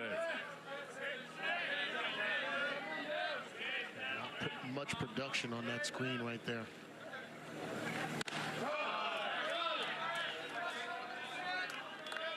And when they start doing the reports, when these are over, that'll be in the punch list for Will Bolt.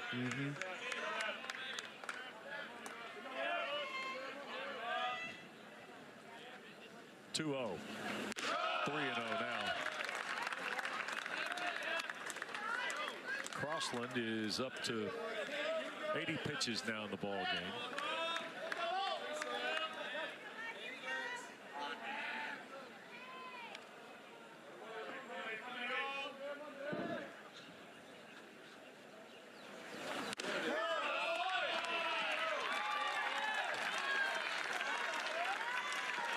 And Nunez draws the walk. So a single and a walk here in the 6th. This is the first time Nebraska's had 2 base runners in a frame, I think. Yep. There you go. Yeah, they only had one guy reach second base prior to. Yeah, Swanson the double in the 4th. Yep. And here is Brumball, who homered yesterday.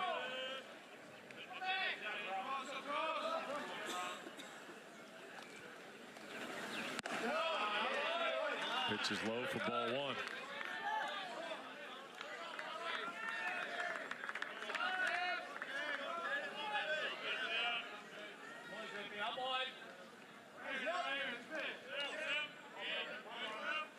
Ball 1-0. Fastball up 2-0. This is Cade Crossland's game, though, because guys are just getting sun down that bullpen in right field.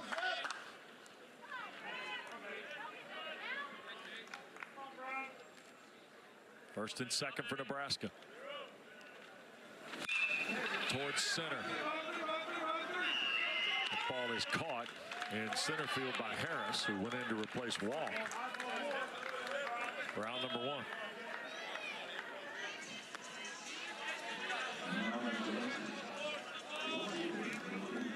And here comes Swanson, speaking of the double, with 1 away. There's Deshaun Harris. Not much is going to drop in the outfield when you have Walk and Harris out there. Ed Dickerson, Gamble. There's good speed all across the board. A lot of good options. First and second. Swing and a miss. Fastball at 91.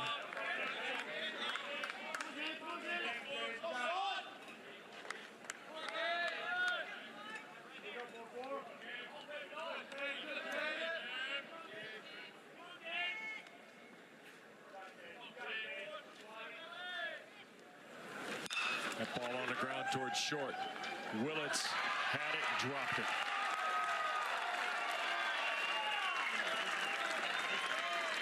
Swanson will be aboard.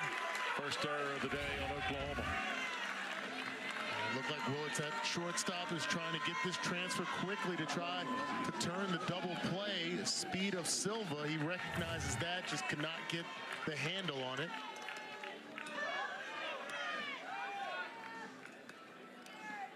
It looks like Oklahoma, just as I was telling you, nobody was up. Michael Catalano,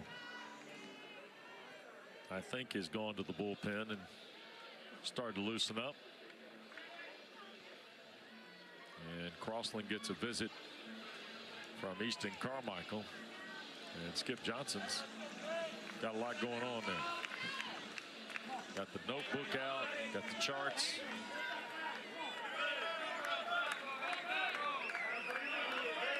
And it looks like Crossland's going to pitch to Sanderson. The lefty on lefty setup here.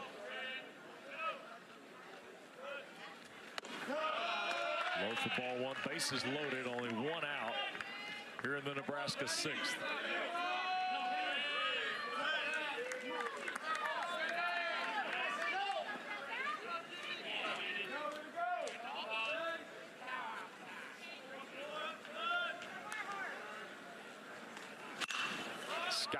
play.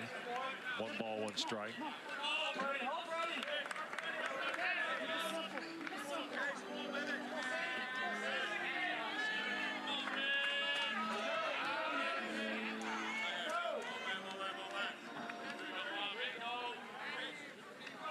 One ball, 1 strike.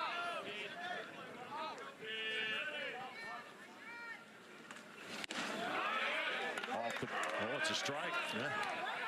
Joe Harris has fooled me once or twice. He's very deliberate with the strike call. Never tell an umpire they're slow. Deliberate. That's a good way to put it. 1 ball, 2 strikes it is now to Sanderson. Bases are loaded. Nebraska's best threat of the day.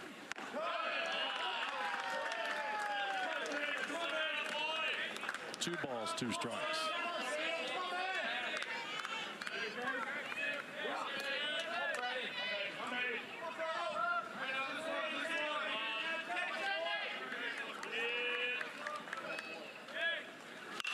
That ball will be shot at Willis. Tried to get the force play at second, did not.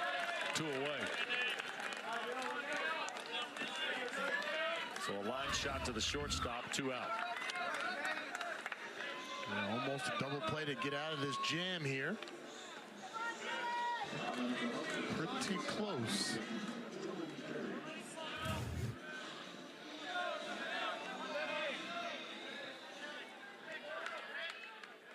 Two down, and here is Carey.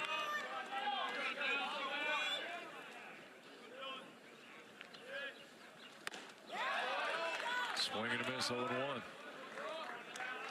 Always wonder in hindsight, shortstop drop the ball intentionally, turn a double play. Would you ever do that? That would be something I would do. I was never a shortstop. Down the line at third. What a play behind the bag. Long throw by Willis. Not in time. Huskers score. Deep in the hole at third for Dawson. Willis on the line and could not get carried. A very athletic play here. He talked about the range, the size of Willis there. Just could not get a strong enough throw. Good speed out of the batter's box by Dylan Carey. Tough play to be made. Carey beats it out. Unearned run to Crossland. Still bases loaded. And here's Cale Frost. 226 on the year. 167 loaded. There's really no other play Willis could make at third base. Yep. This is his 107th at bat for Cale Frost.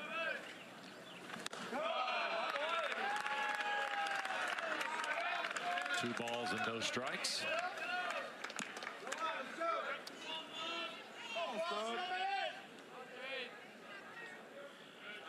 First time we've seen Frost in the regional.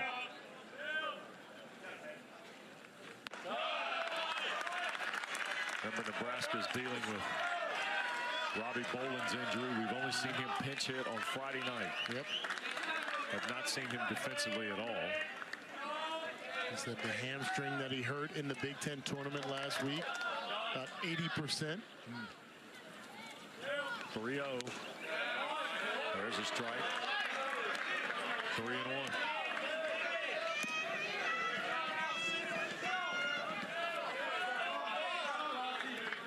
Bases loaded for Nebraska in the 6th. They've got to run in. And there's another strike. Full count now. Huskers have put a couple of hits together. There's been an error and a walk.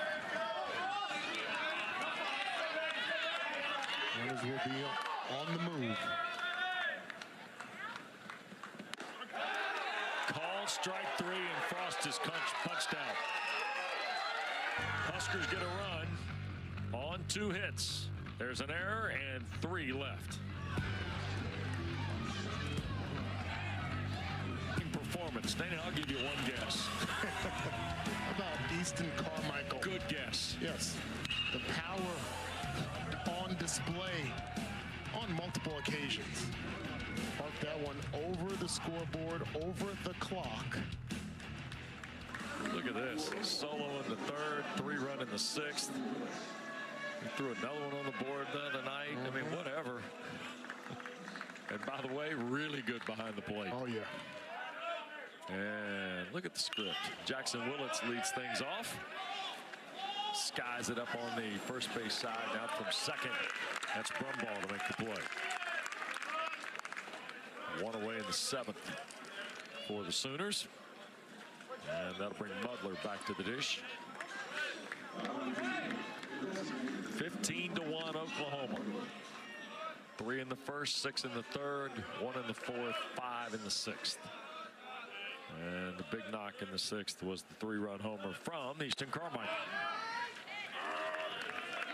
Jalen Worthley, who gave up the 3-run homer. Back on the bump here for Nebraska. Pulled foul. Huskers have got more activity in the bullpen. Gavin Blackowitz, a freshman from Alafe, is down there.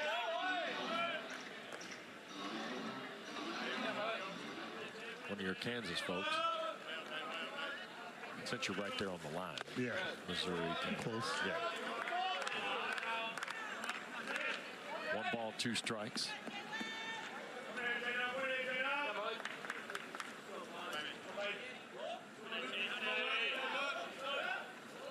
And Mudler waits. Wow. Good looking fastball from Worthley. Well, the Sooners have been, we talked to Skip Johnson about this. You take the final 4 innings last night and the first 6 innings today. How about 23 hits and 20 runs? Take that every day of the week. Ooh. And hopefully twice on Sunday for them. Scott Forbes might be watching this down in the office, and that might have raised the eye a little bit. Thinking about where that might be tonight. Look at the hustle double by Christensen. I have Sam Christensen shown me a couple things here. Yes, he has. That's his 4th time on base and his 3rd hit today. All the hits are extra base hits too. Dana. A triple, 2 doubles. Good hustle out of the batter's box. Exactly how you want to teach it. Every hit to the outfield, you should be thinking double from the batter's box. He, by the way, is 5 times on base because he reached on the error, right? Yep. 2 down. Shot to third, fielded by Stokes, and he will retire Branch. That'll get us to the timeout. Stretch time here in Chapel Hill, 15-1 Oklahoma. Here with the bottom of the 7th, Oklahoma 15, Nebraska 1. Thanks to our terrific crew today and all this week here in Chapel Hill. Matt Krause, our producer, Ryan Schmidt, our director. Got a ton of folks helping us. Been a pleasure to be with you all. We got the rest of this, and tonight for sure, Carolina will meet, it looks like at this point, Oklahoma for the 2nd time in as many days. Here's Stokes to lead it off in the 7th for the Huskers. Looking at scores here now. Mississippi State leads Northeastern. They're in the 7th at Tallahassee. That's an elimination game to play Florida State. Yeah. Tennessee waits on the winner of Wake Forest Cincinnati. Deacons lead 10-0 in the 8th at Venerable Lindsey Nelson Stadium. West Virginia waits on the winner of Clemson, Kentucky. Clemson is the 11th seed. Kentucky leads 13-3, and they're in the 5th. And Georgia, Oklahoma State is tied bottom 6 in Athens at Foley Field. There's a line shot off the bat of Stokes, handled by Willits, 1 away. Duke is the 2-0 team at Foley Field in Athens. Contrary to regular season, there are no run rules. That's right. In the regionals. So out number 1 off the bat of Rhett Stokes, and Haligso, the catcher, stands in. 1 for 2 with a single. First hit of the day for Oklahoma, or Nebraska, back in the 3rd off of Crossland, who has done yeoman's work here today for Skip Johnson's pitching staff.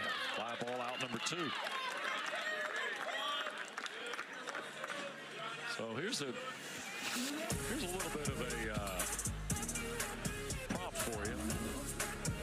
Here are the 2 O's, right? Louisville, UTSA, Murray State, Arizona, North Carolina. The ones you see: Louisville, UTSA, Duke, USC, Miami, Arizona, West Virginia, Murray State. They are not host. So what that does is it opens back up the bracket for some in terms of where they'll play next week. That's true. UTSA, big win over Texas. 2-out hit, by the way, for Silva. Second hit of the day for Riley Silva, who is from Ontario. That part I've always found fascinating.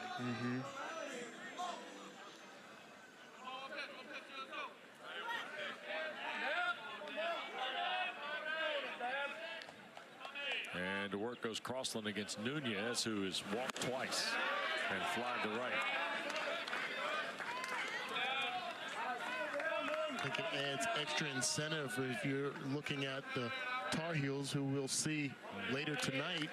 Not only do you have an opportunity to extend your season and reach your goal of getting to Omaha, but now you know for a fact that it can be right here at home. So you have the luxury of staying home again for another week, a weekend, and having the capacity crowd that we've seen a couple of nights so far. Yep.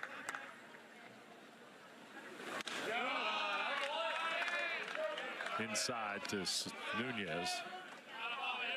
Ball and 2 strikes. Carolina fans have been here throughout. Several of them have watched the other ball games.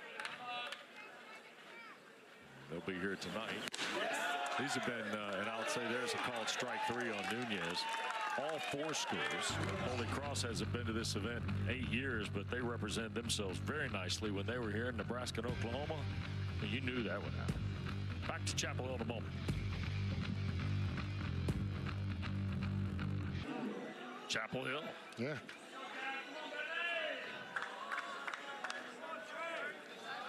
And here is a new Nebraska pitcher offering to Trey Gamble.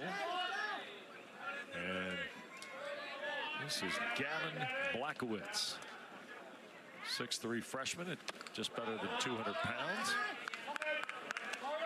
Getting into the ball game.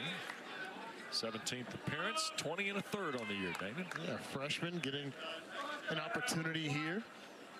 Get some experience and maybe be a staple of the bullpen for the future. Got a defensive change as well for the Huskers. 2-1. 3-1 off the plate. And that's the change. And there's Tyler Stone, senior from Scottsdale, Arizona. Started his college career at Gonzaga, then to Iowa Western Community College. 2-2 foul back.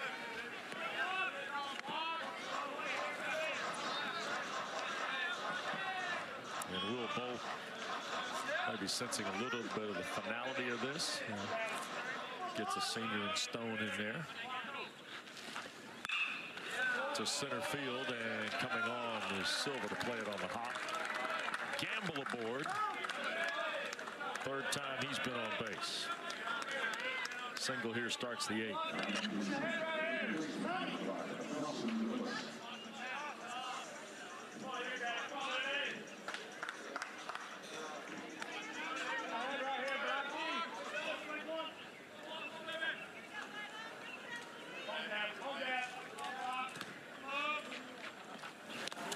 And that ball, wild pitch through the wickets. And Felixo, runner will go down to second and Gamble.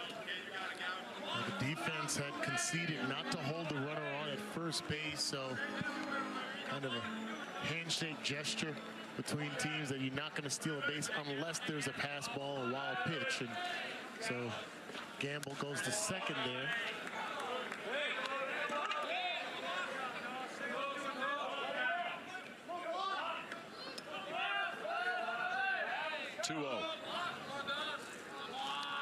to Willis. 3-0.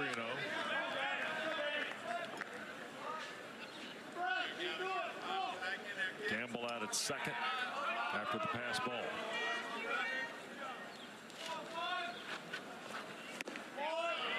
In for a strike. 3-1.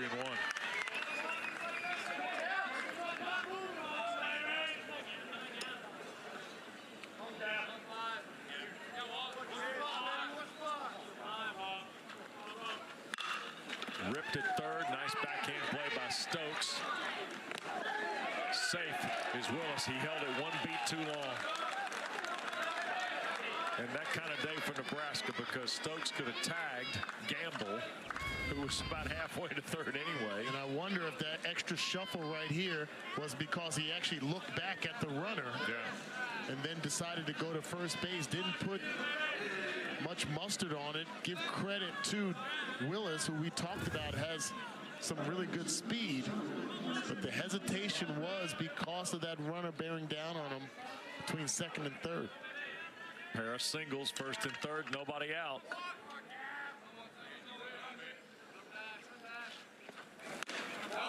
And Deshaun Harris, who gladly had an RBI single in the sixth, steps back up in the eighth. 17 hits now for Oklahoma. Fastball strike from Blackowitz.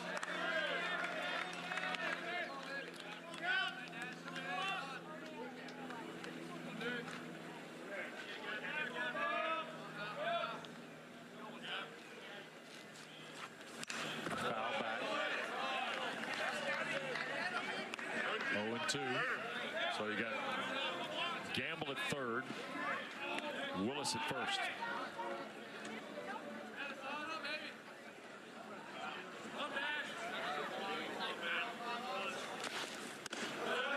One ball, two strikes to Harris now.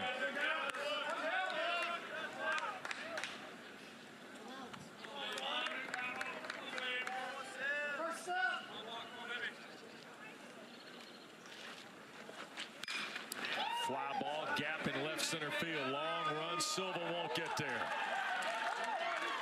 Gamble will score. Willis will stop at third, and Harris with a double. He's 2 for 2. With 2 RBIs. How about that? Just an excellent job of hitting. I mean, the confidence that's been displayed in the batter's box all weekend long with his opportunities. Not a bad pitch, a fastball on the outside part of the plate, and he drives it to deep left center field.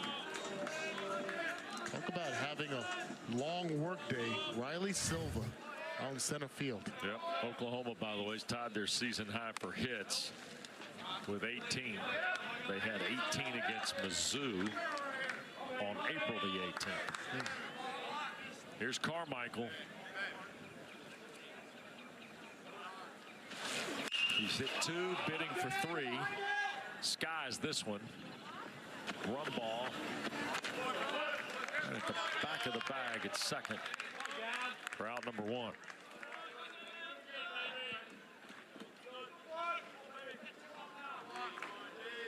So 1 away, and that'll get Dickerson a chance. He had singles and scored runs in innings 1 and 3, struck out in 3 and 5, and fly ball to right in the 6th. Chance to add to the tally here in the 8th.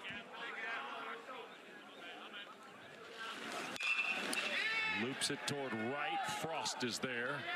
He'll make the catch, tag and throw to the plate. It'll be cut off by Stone. And it's 17-1. Sack fly and an RBI for Dickerson.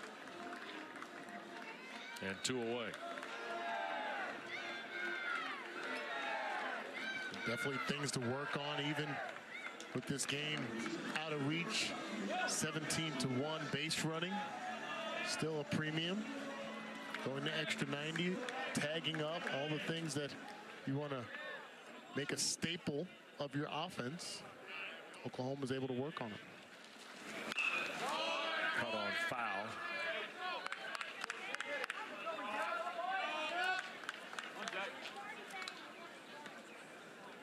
Oklahoma now has tied their season high with 17 runs. They had 17 in consecutive games against Missouri.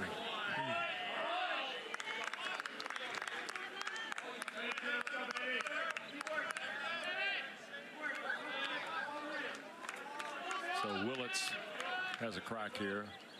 Most runs allowed by Nebraska this year.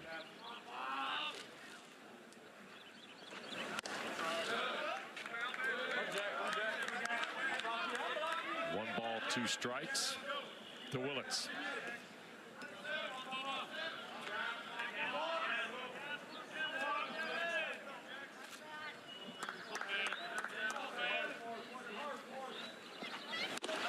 Here's a fastball, and that's a strike. Willits will go down, but the Sooners have added 2 more to the tally.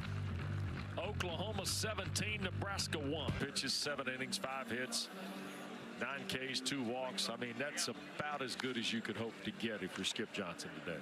Dana. Yeah, 107 pitches. Again, your number 3 guy, where there's always question marks around that, steps up, eats up a lot of innings, takes advantage of the run production early in this game.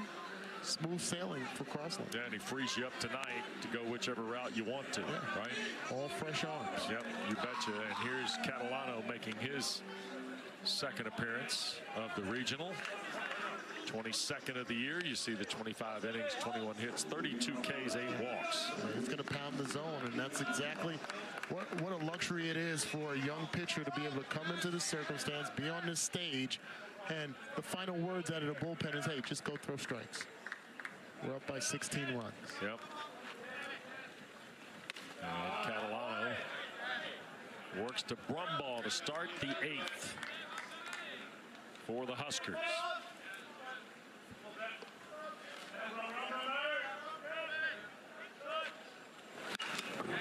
Foul back, the ball and a strike. And we got a new battery, not only Michael Catalano, Braden Horton plays in the regional for the second time. First time we've seen him defensively. Yep.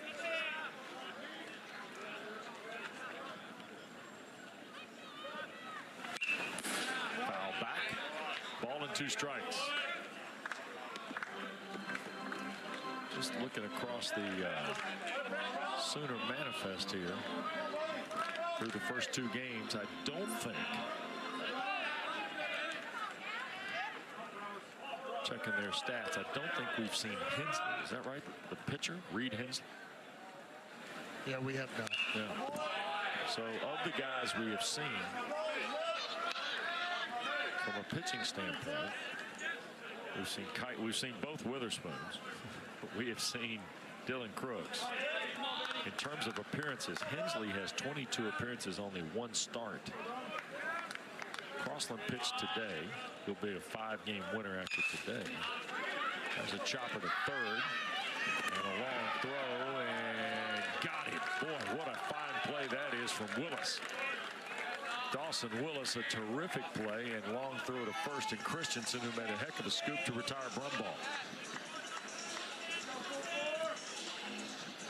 So here's kind of the look. We did see Hensley for 1 inning. Okay. So Hensley, James Hitt. You see his dossier. These are guys who at some point might figure into the evening. Certainly Crooks. Yeah. In terms of starting the game, we've seen, I'm just looking at guys who've got some numbers. Jaden Barfield has got 2 starts, 17 frames, ERA under 4. He's got 18 innings on the year. Just kind of trying to prospect what Skip Johnson might do tonight from an arm standpoint. But the way they're swinging the bat, Dana could go through a couple. A knuckleball is nasty. Yeah. The guess is for Carolina, Aiden Houck will get the ball tonight for Scott Forbes. I wonder if Oklahoma loads up the bus and goes to the hotel for a while. 6 o'clock start. Yeah. It's working our way toward 3. I may stay here. I could run to Merritt's maybe on a Sunday, pick up a BLT, go to Sutton's. They have to keep that open. Not sure what the Sunday hours are for Sutton's. Carolina Coffee Shop where you went. Yeah, they definitely went there again this morning. Did you? Yeah. Man. Breakfast, yeah. You're getting local all the way, aren't you? Right. There's a walk to Swanson with 1 out. Tell you what, we're going to get you from the Midwest. We're going to get you all brought up here on the Tobacco Road, aren't we? Never been down there, this area. I should say here in Chapel Hill. I've been to Raleigh and Charlotte. Yeah. 17-1 Oklahoma, and got to figure out where Dana's going to go get a bite to eat between sessions. 1 out, 1 on.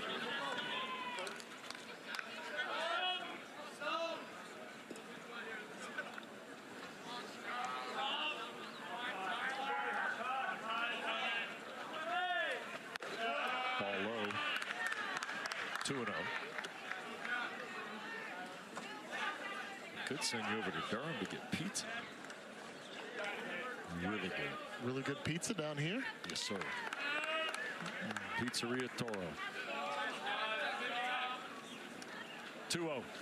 Swing and a miss. Tyler Stone standing in. 236 on the year.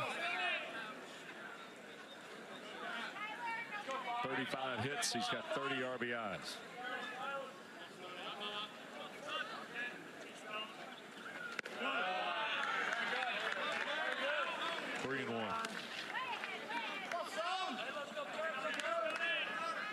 Swanson at first.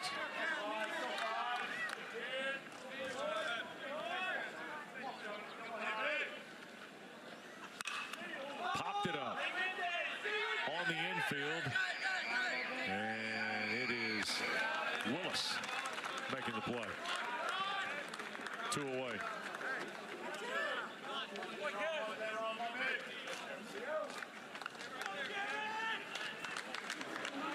So Willis off the shift has out number 2. And Nebraska gets a pinch hitter. And here is Jaron Cotton, junior infielder from Leander, Texas. Martin County Community College. And a swing and a miss from Cotton, who is just batting for the 4th time this year. No hits. Has scored 5 runs.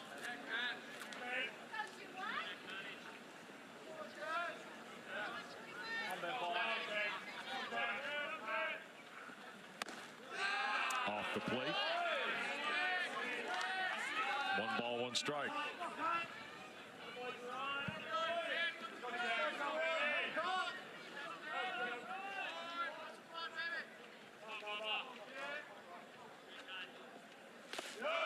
In the dirt from Catalano. 2-1.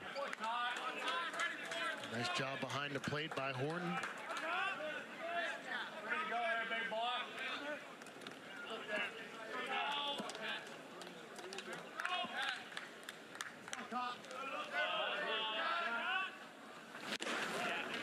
Swing and a miss, 2-2.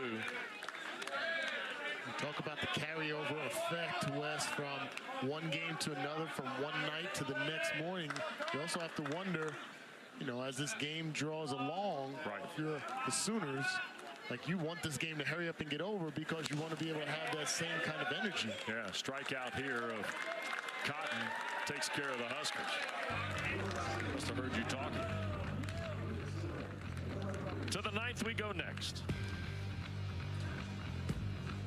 We've developed a project with Whataburger to reward teachers in the Norman area. And that's Skip Johnson and his program got involved in that. He even handed out some food at the drive-thru. Now here's TJ Coates, sophomore from Overland Park, Kansas. Getting some work for the Huskers here in the 9th. Love to see those stories, things that happen outside the field of play for guys in the community, and understanding that. Hopefully that's something that gets embedded into their hearts for the rest of their life, to be able to serve. Mason Hamlin, the batter, by the way. We saw him the other night. Transfer from UT Permian Basin from Falcon, Colorado. Standing 6'2", and he'll roll it off the mound toward the nicely done by Coates to retire Hamlin here in the ninth. He was batting for Muddler.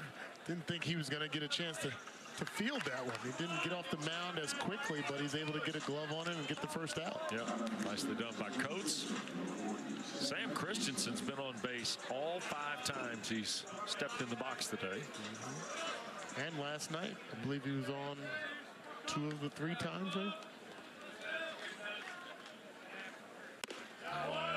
He looks at a strike.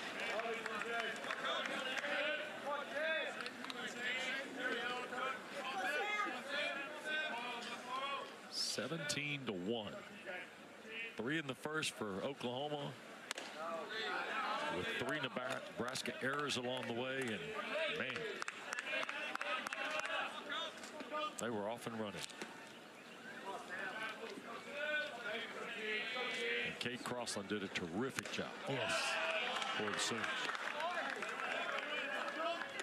We mentioned it a couple of times. The question marks coming into this, especially after last night. Your ace, Kyson Witherspoon, struggles that he had from the onset. 9 runs, 10 hits. And if he's not on top of his game, it creates a question for everybody else on your staff. And Crossland, give him credit. He stepped up. Strikeout of Christensen. First time he's taken a right. Back to the dugout. 2 away. By the way, those of you watching here on SEC Network, coming up, we'll send you to Oxford, Mississippi. Derek Jones and Jay Skywalker standing by for Ole Miss and Georgia Tech. That's an elimination game. Big matchup. Murray State is 2-0 in the bracket at Oxford.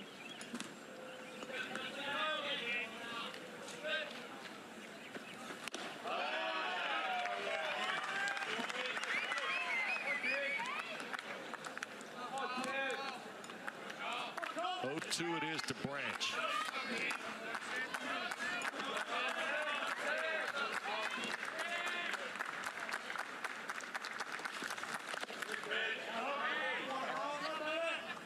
One and 2.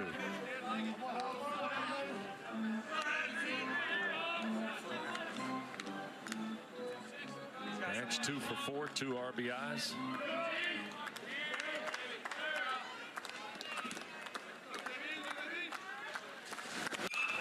Fouled away. 1 ball, 2 strikes.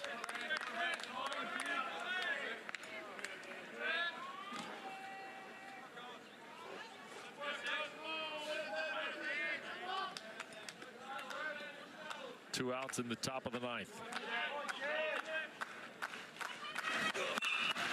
Ball is lifted to center. Silva has it. It's a 1-2-3 9th for Coates. And Nebraska goes to the bottom of the 9th here in Chapel Hill next.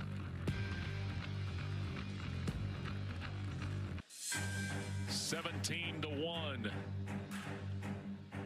Oklahoma leads Nebraska. We welcome you back to Chapel Hill. Sooners are 3 outs away from moving into the regional final opposite North Carolina, the host tonight, 6 o'clock Eastern. And Michael Catalano is going to be asked to try and wrap this up for Skip Johnson's team in their 37th win of the year. That is a strike to Cale Frost. Tried to hold up, couldn't. Called out on strikes in the 6th. Frost, Stokes, Palixo scheduled here for Nebraska, who at 33-28 is going to see their season come to a close. Yeah, definitely got to tip your cap, though, to Will Bolt. Yep. Rob Childress, the staff, just getting here. Not necessarily the season they would have liked to have coming into the season. They were expected to finish second in the Big Ten in the regular season. Yep. That did not happen, but they came on strong when it was time.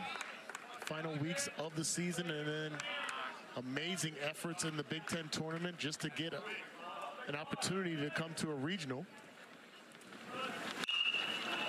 2-2, skied into the outfield. Look out. This could be, that was a half step from being an adventure. Look at everybody looking at each other like, what were we doing there? Yeah. Got away with it. Finally handled by Branch. Look at this. Yeah, with the shift. Got half the team out there. We got Guys scrambling. Willis from third. You got Branch. You got Willits. You got Harris coming in from center. Dickerson's drifting over because he's around it. Yeah, communication is key. Loudest voice wins. 1 away. There's a strike to Rhett Stokes.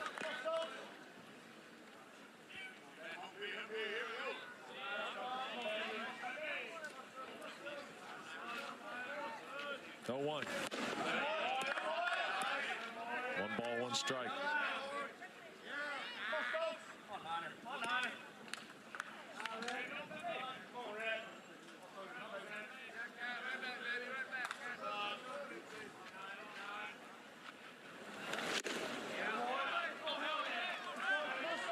One and 2 now to Stokes. He's 0 for 3 today.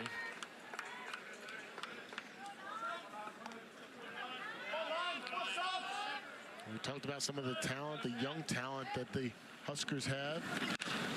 Fouled off. Guys that can build upon this experience, getting a taste at this level. Well, here's one guy, though, at the plate. Senior. This is it. Yep. Ian Halixo. Yep. Swanson.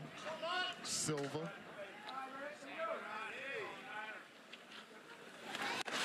Off the plate. 2-2. The finality of that always strikes me somehow. Yeah. It's tough. It's tough to digest as a player.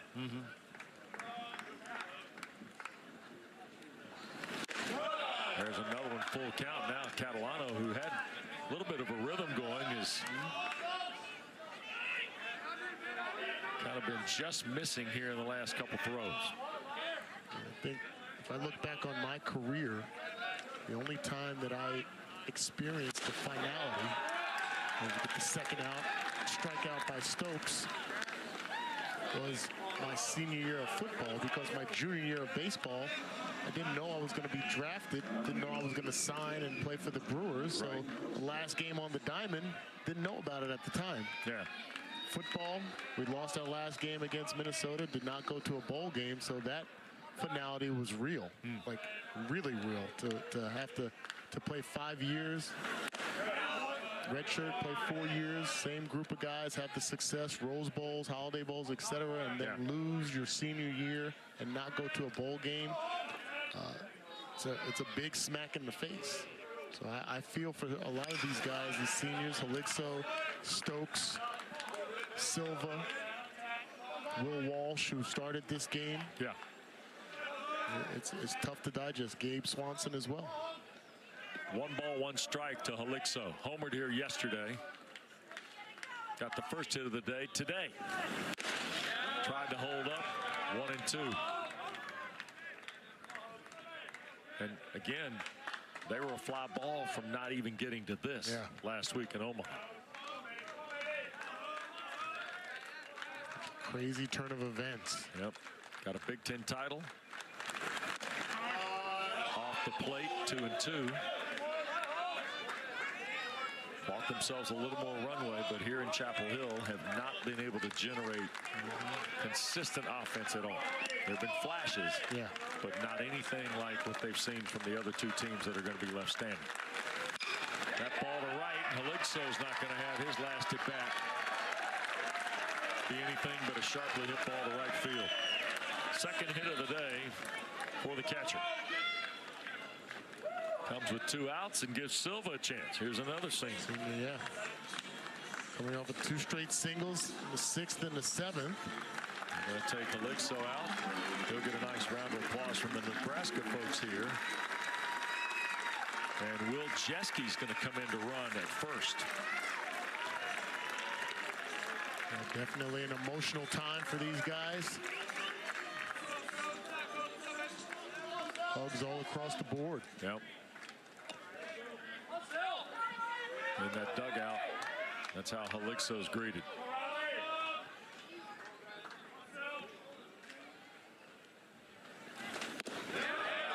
Silva takes a strike.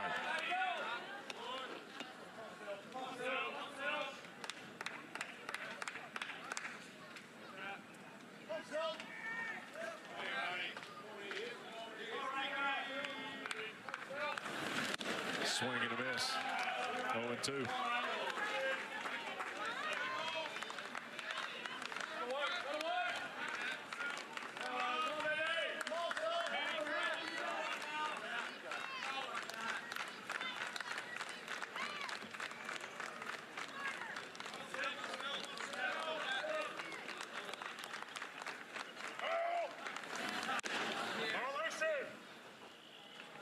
Pitch clock violation. How about that? Pitch clock violation on the pitcher. On the pitcher. First one of the game for either team.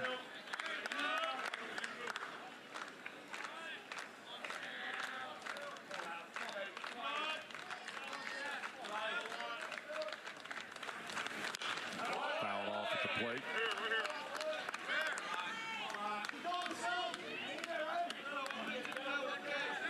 One ball, 2 strikes to Riley Silva.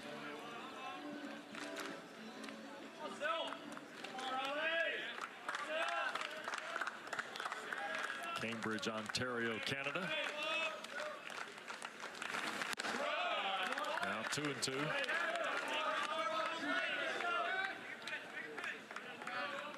As we hit the 3-hour mark. Catalano still trying to close things out here. Just 2 pitchers used for the Sooners. Pulled foul into the Oklahoma dugout. Yeah, I think the concern, I don't know what height of concern there would be, but the concern has to be, one, did you use up all your hits in this game? That's a fact. How much do you have left in the tank? Does this game draw out so long where it zaps some of your energy that you need against a very, very dangerous UNC Tar Heels team? And at 6 o'clock tonight, weather permitting. Tell you what, Silva just pulled that one again. It was almost in Colin Tadlock's pocket down there at first. Our camera guy, who, again, we suggested helmet and shoulder pads yesterday. He's done none of it. He's tough.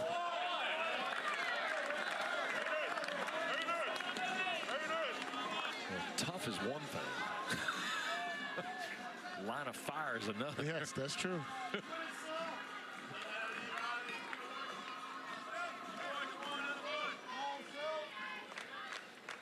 Get the paperwork done, Colin.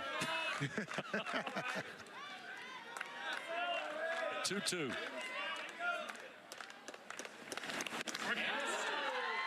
Called strike 3 and the ball game's over. Oklahoma, North Carolina tonight in the regional final. Sooners need to win twice to advance to the Super. Tar Heels need to win just the 1 game. Another terrific game for Easton Carmichael. Kate Crossland, terrific pitching job for the Sooners. We'll see you tonight.